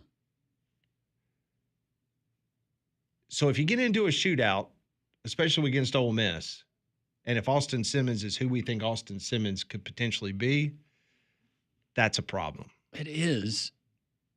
But you point back to last year. How in the world Ole Miss lost to that Kentucky team? They almost beat Georgia. I mean, they were 40 yards away from beating Georgia last year. Here, let's just, Auburn fans will appreciate this. Let's put this in perspective. How many times as an Auburn fan against a power opponent in the last however many years have you felt very comfortable in a game? I can tell you one, and it was when Jarquez Hunter was running for 500 yards and they had to remind Hugh Freeze not to throw the football, just hand it to 27 last year in Lexington. Yeah. That would have been the one. That was a bad team. Barry and Brown, he's not there anymore. Yeah. So the good players that they had on that team are no longer there off of that 4-8 team. I was about to say they honestly had a really good defensive line last year. Well, those guys are in the NFL now. The other problem with this Kentucky team this year is I was looking at their roster. They have 50 new players on their roster. That's a lot. From transfers to high school recruits, 50. Well, That's it kind of worked for Dion. I was about to say, that's the same number of pounds that Calzada's put on since he got to Lexington. It's muscle. 50. That's just mean. Yeah, it's probably about 30. But, can you imagine if they do it? They do it. What is Hottie Toddyville going to be? You do that back-to-back years against this Kentucky? And they've come so close. And I pointed out, 2020, Kentucky lost by 1 in overtime. In 2022, Kentucky lost by a field goal to Ole Miss. And then last year, they finally got them, 20-17. It's just one of those weird things. It's almost like Texas A&M and Arkansas. You remember all those games that those two teams played in Dallas where it was always a one-score game? Yeah. And it always seemed like Arkansas was going to beat Texas A&M, and then Texas A&M would get a fumble and take it back 99 yards at the goal line or whatever. Crazy stuff. But I will tell you this. If Mark Stoops is never at another SEC football media days, based on an interview that he gave most recently to ESPN Radio, they asked him his thoughts on Rhett Lashley's comments, the head football coach of Southern Methodist University, taking a shot at the SEC and the lack of depth. If he wants to take a crack at it, come on, strap it on, and come try it, because I could promise you it's not easy. So I can tell you, I think anybody with any common sense can look at college football and look at our conference and know what it's all about. I mean, there's nobody interested in going back. Everybody's pushing the investment from the schools, the recruiting, the coaching, you name it. I mean, do we really have to defend ourselves at this point? It's just ridiculous to try to compare them top to bottom to the SEC. That's just a ridiculous quote. Bravo. Bravo to Mr. Stoops for calling out Rhett Lashley and calling it the way it is. So Mark might not be around much longer in the Southeastern Conference. Because it's going to make it awkward when Rhett Lashley's back in the SEC as a head coach. Well, he needs someone to beef with other than Shane Beamer, right? Yes, but the numbers you just read off on Kentucky football, that's why I think that Mark Stoops, you've had 2 10-win seasons. You had 8-5, a couple of 7-6s prior to the last 4-8. You go 3-9 this season, 4-8. I can see him desperately either hanging it up and then coming back or saying, hey, what's the deal at Iowa? I'm ready to go. I mean, he's 2-11 at home in his last 13 SEC games. That's a tough sell. At home. Yeah. I mean, you got to win one of those. You know what I mean? I mean, one of those close ones. But I mean, they were not competitive at all against Auburn. No. I mean, that defense, that was atrocious. Second half, it looked like a defense that had quit. Mm-hmm. It looked like watching bad high school football. And because you knew what Auburn was going to do every single play. Every play. But Mark Stoops, he's making what, $8.5 million a year? Close to $9 million. God bless America. Yes, it's a great country when Mark Stoops can do that. So they're already putting the pressure on. Got to beat Ole Miss. Yep. It's not, hey, you got to beat Vandy. No, you got to beat Ole Miss. Yeah, you got to beat Ole Miss. Yeah. Got to beat Lane Kiffin. Yeah. You proved that you can do it. That can be the one of the 3-4 wins. You think they get to 5 wins this year? No. I don't either. Watch them be South Carolina this year. 8-4, 9-3. They Out of nowhere. Contract extension. Yeah. Yes, exactly. Iowa offers him $12 million a year. Calzada. First round pick. Like Will Levis? No, Levis was technically a He second was round, the right? first pick of the second round. No, I was thinking Calzada's Miami's quarterback next year. Like the Hurricanes. And not the Garnet Dolphins. Word has been a bit of a pipeline for Miami. Well, one guy. Does he have another year? They all sure do, he Pat. does. Yeah, I was about They to all say. do. That's the canned answer. They all do. They all do. He'll pull the Diego Pavia lawsuit out and Just get somebody to scratch write a out his letter. name and put his down. He'll be good to go. When we come back on Three-Man Front, Nick Saban spoke on Fox Television this morning. We will play for what he said in regards to his future. Will he come back ever in regards to coaching? He kind of tried to put that to rest. And we'll open up the phone lines at 1-800-239-WJOX.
It is 1:16 on this Friday, actually getting a little rain shower here in downtown Birmingham. It'll be like Florida in about 20 minutes. Feel awful. Well, this happened yesterday. I mean, it rained. I don't know about in your neck of the woods, but rained in my neck of the woods for about 20 minutes, and that was it. Yeah, it dropped to about 81 degrees, and then about 20 minutes later, it was back to 95. Yeah. Love it. Felt I just hear real Landrum good. down the hallway. Hey, it's raining. Did you guys know it's raining? Thanks, Landrum. Earlier today, the American Conference, they were having their media days. Tim Pernetti, who is the commissioner of the American Conference, he spoke of his respect for Big Ten Commissioner Tony Petitti and also for SEC Commissioner Greg Sankey, but said this on the commissioner room guiding the CFP, meaning that all the commissioners in the room, and they're talking about the CFP, he says, in that room, we work for college football. The collective voice has to reflect the entire sport, end of quote. So he is subscribing to the idea that it is the responsibility of the Big Ten and the SEC that they should do what's right for all of college football, not for the people that pay their paychecks. Interesting. In that room, we work for college football. The collective voice has to reflect the entire sport. That's from the American Conference Commissioner, Tim Pernetti. Well, there's a problem there. I suppose if there's any commissioners that I would 100% respect them for coming out and saying, we're fighting for our lives, we need to focus on what's best for ourselves, it's going to be the group of 6 commissioners. Because we all understand that they're kind of getting the short end of the stick here in this new era of college football. So it's a nice sentiment, but no, take care of yourself. But here's another example of another commissioner who voted to give power to the Big Ten and the SEC, and they're bitching and complaining about it. I was just thinking about alliances because of his comment and what he said about Petitti. Just wondering, do we ever have a day where you have the power 4 and then you have the group of 6, and out of that group of 6, you've got 4 conferences which are like sister conferences to those conferences? Like the American would be teamed up with, let's just say, the Big Ten. The SEC would have an affiliation with the Sun Belt. Yeah. I don't know how that would work. You're talking about like maybe playing one game, like a season, something like that, like on a rotation. Yeah. It would be their money game. It could be their money game. Yeah. And, as far as the playoff, I don't know how you could factor that in. I know that we've had loose alliances before, but with this talk of what does it look like? Do we get super conferences in the future? It's always a fun conversation about relegation, and if you ever had that, I'm just wondering, do we ever see a day where there's more of just a loose affiliation with those conferences saying, hey, we've agreed we're going to play games, where they're actually not they don't have a piece of the revenue pie, but I don't know. It's a good idea. I've always thought that the relegation idea was outstanding. I love it. Yeah, it's great. It works for soccer. You don't think the TV people would eat that up? Oh, the drama would be incredible. I mean, if we're talking about like playing games for 3 versus 6, can you imagine somebody that would be absolutely kicked out of the Power 4, so to speak? Yeah, we're not talking about Mark Stoops losing his job anymore. We're talking about Kentucky falling out of the SEC. Well, that'd be something. Bring it on. I love it. Oh, then Maybe one day. That's when information sharing, that's when it becomes really valuable. Yes. Earlier this morning on Fox News, former Alabama head coach Nick Saban, he was a guest on the program, and they were basically getting his opinion on President Donald Trump's executive order signed yesterday that intends to bring order and stability to college sports. And then in the interview, the final 3 questions of the interview had to do with the future of Nick Saban potentially coming back to coaching. This was that interaction between the Fox News and Nick Saban. You look young, you look fresh, and there's opportunity. Almost every school would love the opportunity to hire you. Would you be open to ever coaching again? It's amazing to me that came up in the media, and the media speaks for you and thinks for you. I never really ever had a thought about getting back into coaching until 2 days ago. Miss Terry said I had to run the sweeper in the entire downstairs. So while I was running the sweeper, the thought occurred to me, when you were coaching, you had a heck of a lot better job than this. So that's the only time I considered it. Are you considering it again? So you'd give up the housework to maybe go back to grabbing the clipboard again? No, I'm really happy with what I'm doing right now. It's exciting to still be involved in the game. It's exciting for me to work with athletic directors, conference commissioners, people in Congress to, preserve the integrity of our game and continue to be able to create, opportunities to help young people create value for their future that will help them be successful in their life, which is what we always try to do as a coach. Yeah, and just so, Coach, you're not shutting the door on it, especially when your buddy Bill Belichick goes back to North Carolina. Does that make you more apt to say, hey, if the right opportunity comes, I could do it? There is no opportunity that I know of right now that would enhance me to go back to coaching. I enjoy what I'm doing. I did it for 50 years. I loved it. I love the relationship with the players. I love the competition. But, it's another station of life now. And I enjoy what I'm doing right now and want to continue to do it, spend more time with my family, my grandchildren, my children. It's been really, really good. What do you think? You think that finally puts to bed the idea that he's going to come back to coaching? I think it does.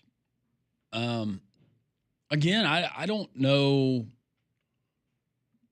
Just try to put myself in Nick Saban's shoes. Why would you want to do it again? If we went through the potential connections at Cleveland Browns, why is he going to go and endure that? He's done the NFL. He liked it so much he returned to college football.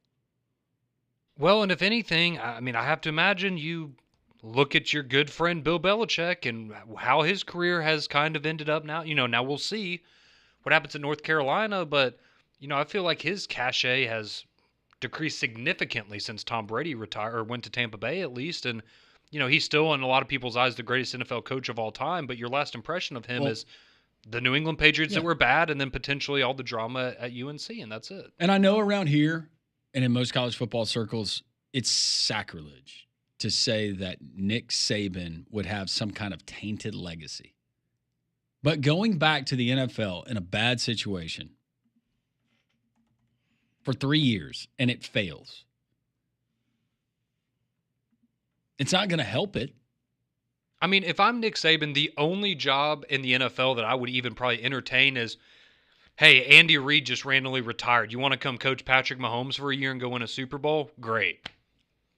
Hey, Nick Sirianni just retired. So you're talking about like a plug and play. Well, that's what, he walks in and it's a situation. It is set up perfectly. Like a Dick Vermeil. Yeah, with the Rams. Yeah. And I still, honestly, I don't even think he would take that. But I'm just saying, if you're Nick Saban, why would you settle for anything other than that kind of an opportunity? Which is, it's not going to happen. But well, yes, to win a Super Bowl. Just off the top of the head, you think about those that had success, like in the pro ranks that tried to go to college and vice versa. You don't get a lot of that. No, there's very few Pete Carrolls out there where you go, man, they reached the mountaintop in both college and pro. He's an exception. Yes. He's the exception. But I'm thinking about, oh my gosh, Bud Wilkinson, who was a college football Hall of Fame coach at Oklahoma. John Robinson. Yeah. John McKay went to the Tampa Bay Buccaneers. He won national championships at USC, went to Tampa, lost 26 games in a row. Steve Spurrier with the Washington Redskins. Now, Saban went 15-17 with the Miami Dolphins. And if he had drafted Drew Brees instead of Dante Culpepper, then what could have been? Yeah.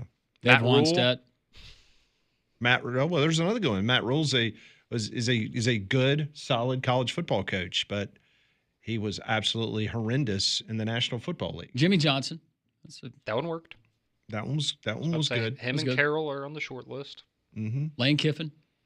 I would say that he hasn't won a Super Bowl. Jim Harbaugh, been very successful in both. Yes. Made it to a Super Bowl. Gene Stallings was not good in the NFL, but he was in college. Urban Meyer. Yeah, that's the poster child right there. Yeah. Can't be kicking your kickers, man. Lovie Smith did both. Mm-hmm. Yeah. He took the Bears to a Super Bowl. I'm going to pull a name out of the hat. John Malkovich Mm-hmm. was the head coach of the Texas Longhorns at one time. He was the head coach of the Kansas City Chiefs. Ah. We didn't mention Lou Holtz. Yeah, he was with the Jets. Good list. But I would say Jimmy Johnson and Pete Carroll. See, this and would have been I meant Harbaugh. I'd put Harbaugh up there too. This would have been a good game of pepper. Yeah, it would be. Very much so. So there's, 3 examples where it worked and 20 of where it was pretty disastrous? I can't forget Barry Switzer. He won a Super Bowl title for the Cowboys. There you go. Yep. And he was it's a good one. with the Sooners. Remember Spurrier having that success in the preseason when he was with the Redskins. And then a lot like Jimmy Johnson his first year with the Cowboys. I think they went undefeated in the preseason. And then they went, 1-15? Something like that. See, I'm just interested who's going to be the next coach on that list. All right. Out of the SEC? Does Kirby eventually get the itch? I would see Sark going before Kirby. I do too. He's already dipped his feet into the NFL. Kirby seems so college football to me.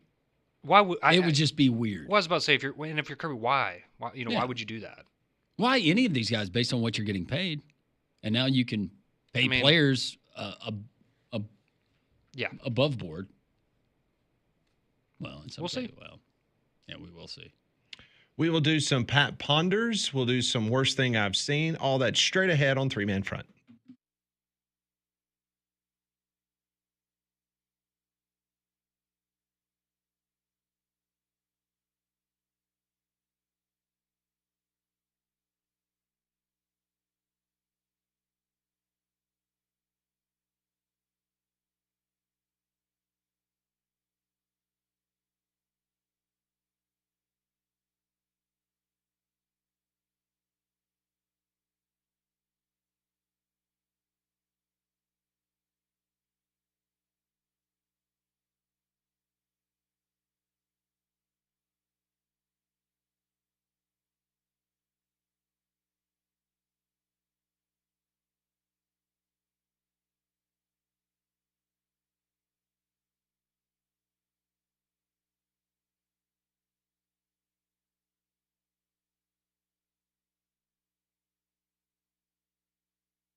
1:32 on Jox. Damian Mitchell is going to join us in studio for a little Pat Ponders. And it's brought to you each and every day by Courtesy GMC in Trussville.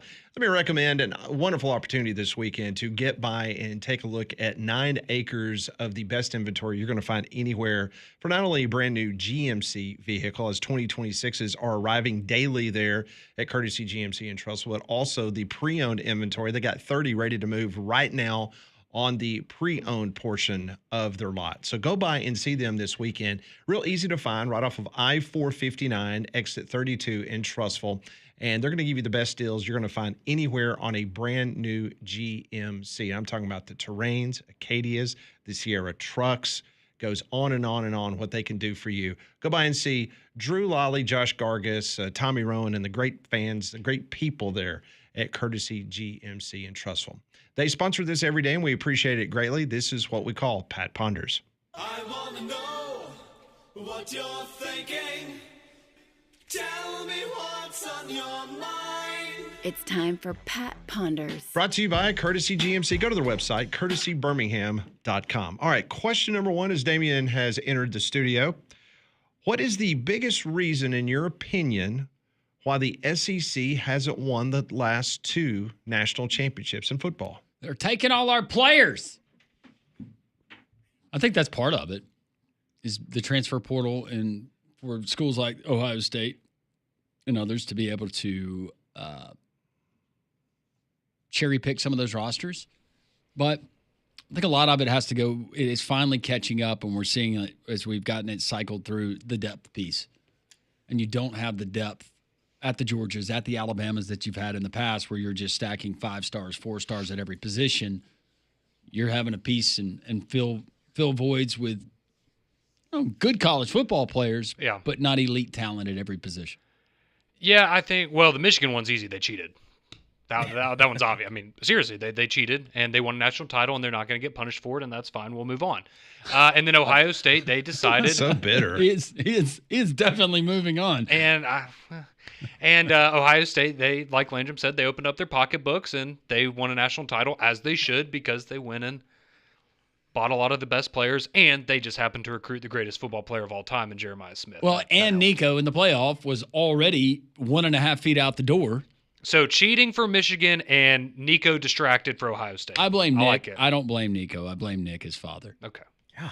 I was looking at it strictly on the football perspective, man. I just think mistakes in key situations. You look at Texas against Ohio State. Texas could have they're probably the only team in the playoffs that could have really beat Ohio State, but they ended up, Quinn Ewers fumbles there at the end of the game, and Ohio State seals the deal. And then a couple years ago, if Jalen Milroe reads the block correctly. If Michigan doesn't cheat the whole season, is that what you meant? Yeah, sure. Who are you? Football player. Huh? No, they're just mistakes. You just gonna put on the Big Ten jersey this year? It's the coach speak. It's the coach speak. Mistakes in key situations. Well, no, it really was. That's the only reason. Okay, that's the only reason. I think it's because the Big Ten played more conference games. Yeah, because they played 9. They were tougher. Those extra reps. Yeah, that was it. Tougher. They wanted it more. Question number 2. Tennessee did not win a national championship with Peyton Manning. Ole Miss didn't even play for an SEC championship with Eli Manning. Will this be considered a failed career in college if Arch doesn't win the national championship this year? Because he's gone off to the NFL. He's one and done.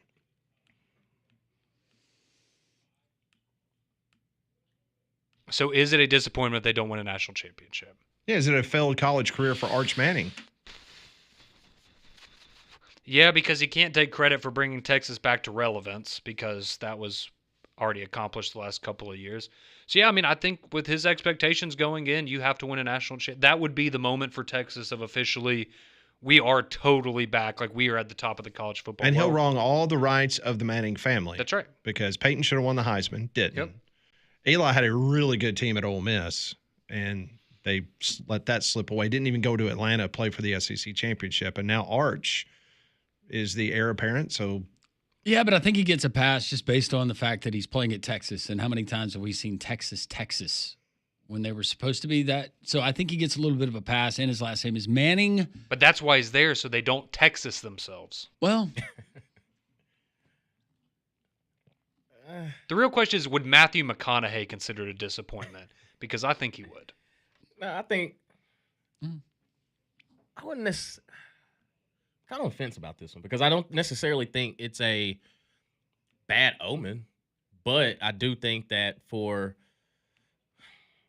if his uncles didn't even accomplish it, then why did we have to put the pressure on him to go accomplish it? How do we view Bryce Young? I think he's the best Alabama quarterback. Talent, by far. I mean, I know who you're rocking with. How many championships did Bryce Young win? Well, that's why I asked. Well, technically he does have one, but he didn't play. He got that ring in 2020, though. If you throw right-handed, I don't want you. Lefties only. I think for Arch, I think his history, he won't have the same folklore as like a Colt McCoy or like a Vince Young. Like, we'll know his name, but it's mostly because of his last name. But when you start looking at the numbers, it's like, oh, well, what did you do when you were at Texas besides be Quinn Ewers' backup and then you didn't do anything else? So it's more of a – so I guess, yeah, it would be a disappointment. Do you think one and done? Absolutely. Yeah, he's NFL. What if he's like coming back? Like his uncle did? Because everyone thought Peyton was going to the NFL. Yep. Well, it depends on what Saban coming back, unfinished business. We'll get the graphic. Nah. Hook him. He's going to play for the Saints next year. And college football's first $20 million player. He will be the Saints quarterback next I year. will throw this out there. So this has been a really hot rumor for the last couple of days for whatever reason. Apparently everyone thinks that the Rams are going to draft Arch Manning. Just throwing that out there. Well, their quarterback is on the way out. I mean, he's old. They have multiple first-round picks next year. So they can trade. They could trade up. And What if he tells the Rams, don't draft me? Yeah. I want to be in Cleveland. Yeah. Please. Pull one of his uncle's moves. I love Middle I America. ain't going. Yep. Nope. Question number 3. Which SEC coach will be the most likely fired if they only win 6 games in 2025? Is it Billy Napier or Hugh Freeze? Hugh Freeze. Yeah. It's Hugh Freeze. No doubt. So Napier can survive with a 6-6. Yeah. I don't know if either of them would survive, but I think Hugh Freeze would definitely be gone. At least Napier has last year that he can hang his hat on. Exactly. For whatever that's worth. Hugh doesn't have that yet. Well, and let's say DJ Lagway gets hurt and misses a couple games, and it's, oh, well, remember how good he was when he was healthy? You know, let's run it back one more year, you know. Yep. Question number 4. In the 2010s, LSU-Alabama became one of the SEC's biggest rivalries. What SEC matchup do you feel today is primed to become the SEC's next big rivalry game? I feel like we're almost there. It feels like a rivalry, so maybe this doesn't count. LSU and Florida.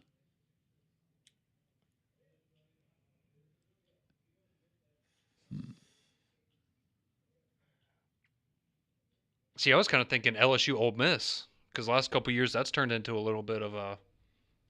It's just been really good games, very competitive, very heated. See, I was thinking Texas, Georgia. That's a good one. See, I was about to say, I guess Texas A&M doesn't. That's the easy, cheap answer, but Right. How about you, D? I would say Texas, Georgia, because if they both stay at the top or near the top, it's gonna be exciting football for the next couple of years. Yeah. North Carolina, South Carolina. That's coming. That's 2030. All right, next question. What game comes to your mind when you hear the word arcade? Galaga. Pac-Man. You said Galaga. Street Fighter. Street Fighter. Are you looking? Pac-Man's a good one. Street Fighter. You went Galaga? Yeah. What about for you, Pat? Donkey Kong. Oh, yeah. Is Galaga the one where you have the ship and there's just like 100 things flying at you the whole time, and you got the little bee spaceships and that was all this hard. stuff. That was hard. Well, it's with the fire button's got to be broken in. Ah, okay, so you can go. Okay, Yeah. I got you. Yeah. There's an art to it. What about you? That's a Donkey Kong. Oh, Donkey Kong. Yep. It's a good one. They got a good ride. Oh, did you ride it? Minecart Madness.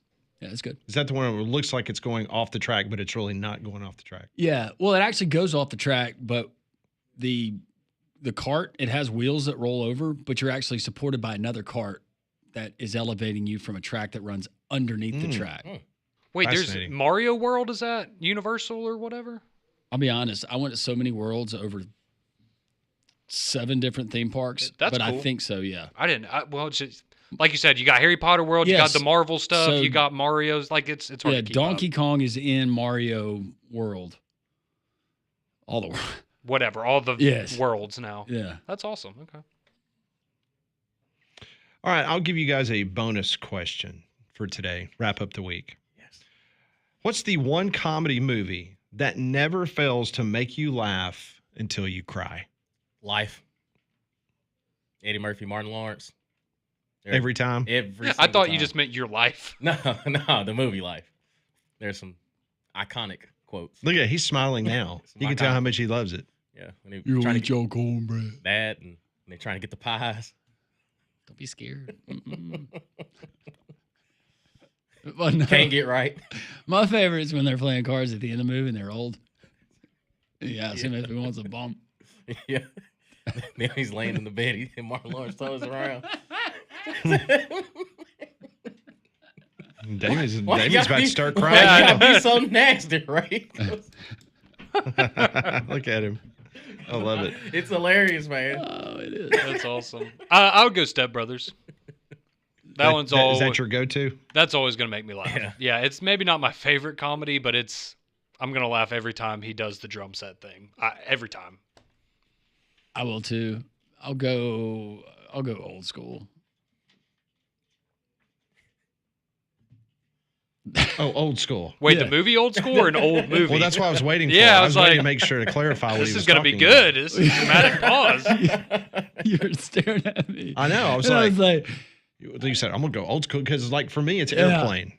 Yeah. Okay, yeah. Oh, Airplane's good. No, Airplane's mine. So when you said old school, Yeah. I'm like, well, yeah, I'm going old school Yeah. too. But no, you meant old school, the actual movie. The actual movie. Okay. But I can go older school than that. Airplane's good. I think Stripes is funny. Stripes is funny. I've never seen it. See, Conrad doesn't. I did not enjoy that movie. You didn't? That's the Robin Williams one where he's in the military? No, that's Bill Bill Murray. Or Bill Murray. Sorry, Bill Murray, not Robin Williams. John Candy, Bill Murray? Yeah, I didn't like that one. That was one of the ones I did from when I was doing the movie Oh, reviews. okay. I was not a big fan of that one. What was the one Molly said before? Didn't she tell us one that she laughs and enjoys all the time? Big comedy. What, The Lion King? I know she likes the Will Ferrell movies. I know she likes Talladega Nights. Yeah, she's quoted that a few times. Yeah, I think she really liked. Did we make her watch Something About Mary? I feel like she really liked that one too. Yeah, she did like is that funny. one. That movie is hilarious. She likes Goodwill Hunting, but there's not a whole. There's a little bit of humor in there. Not a lot. No, not much. Not a lot. The Crying Game. What? No. Have y'all seen The Crying Game? No, can't say that I have. Why don't y'all watch it this weekend? And Together. Give me y'all watch it together. Together, Y'all call Don and y'all watch the movie together. Get 3 bean bags I think me and D got that We one. good. We'll We just- good. and a 6-pack of Jolt Jolt. and see how many times you can watch it. Look it up. Look up the plot. The Crying Game? Yeah, look Was it on your Jolt phone. like the Look on your energy phone right drinks now. that you're like, I don't know how they possibly sell these in stores because they're basically poison. It's for White y'all? Crosses in a can. Yeah. Go ahead. I want you to see. I want to get his reaction to the plot synopsis of Crying Game. All right. No, I don't think I'll dive into that one. It's Not your genre? hey, but it brought in a lot of money though. Nah, I'll skip that one. Thank you though. Thank you though. Nah. Not a whole lot of laughs in that one. Doesn't seem like it. I'm getting text messages. Oh my gosh. This is great. It says I legit went to watch that movie with my girlfriend. Oh boy. 5 minutes into the movie, we left. I said, I'm out. That is great. Nah. Have you read the synopsis there, Conrad? It'd probably do well if it came out today. Oh my goodness. All right, that's this week's Pat Ponders, brought to you by Courtesy GMC and Trustful. Go by and see them right off of I-459 exit 32 or visit their online inventory at courtesybirmingham.com. We will do the worst thing I've seen. That's next on Three Man Front.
Man, getting a lot of text about the crying game. Didn't realize a lot of people remember that movie. Some interesting stories. And Damien was watching a bunch of clips on YouTube a few minutes ago. I was not. No. We're not putting that narrative out there. We're not. Caddyshack's another one. That's a good one. Yeah. Really good one. All right. Apparently, was it you or Landrum? Who's seen something that it was Conrad. Okay, let's do this. This is what we call the worst thing I've seen. This is the worst thing I've seen. Been in quarantine and I need to get out and party. Woo! What's better than beach and a few drinks and Jeeps? Man, getting better than that. Law enforcement's definitely made their visit.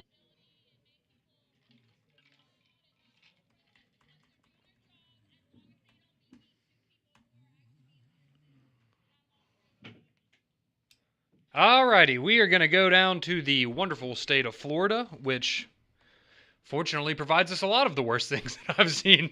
I would say that state has kind of a monopoly on this segment. Yeah, they do. So we're going to go to Florida, and I have to give credit to my wife, Paige. She actually showed me a TikTok about this story, and we had to get into it. So this was down in the state of Florida, and Florida police arrested a 41-year-old man by the name of Jermell Jones while he was at work on July 23rd. So this was back on Wednesday, after allegedly stealing a customer's credit card the month before and using it to make multiple purchases totaling $105.57 throughout the month of July, according to a local police report. The kicker, he was arrested as an employee of Chuck E. Cheese. Do you want to guess what his role was at Chuck E. Cheese? Please tell me he was Chuck E. Cheese. He was Chuck E. Cheese. Yes! So there's a viral video that you can go see online of police escorting Chuck E. Cheese, or whatever his name, Chuck, I don't know, out of... I think it's Chuck E. Cheese. Whatever his name is, out of the facility and arresting him. But the best part is he's in full costume. Man. And when they put him in handcuffs, the police officers had to take his helmet off. Take his Chuck E. Cheese hat. Yes. As he's being put into the police car, he has his hands cuffed behind his back. And you imagine? And the police officer has to come Those over. poor kids. Like his scheme.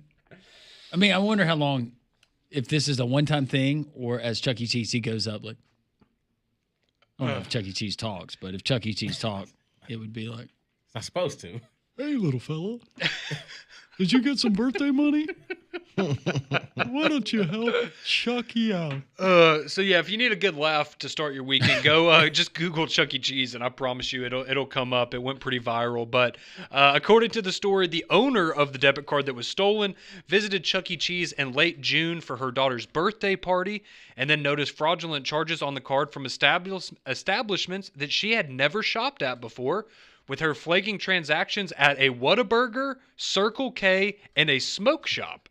She then allegedly visited one of the locations, obtained footage of one of the purchases, and immediately recognized the suspect as an employee at Chuck E. Cheese from her daughter's birthday party. That sounds like a nice Friday night.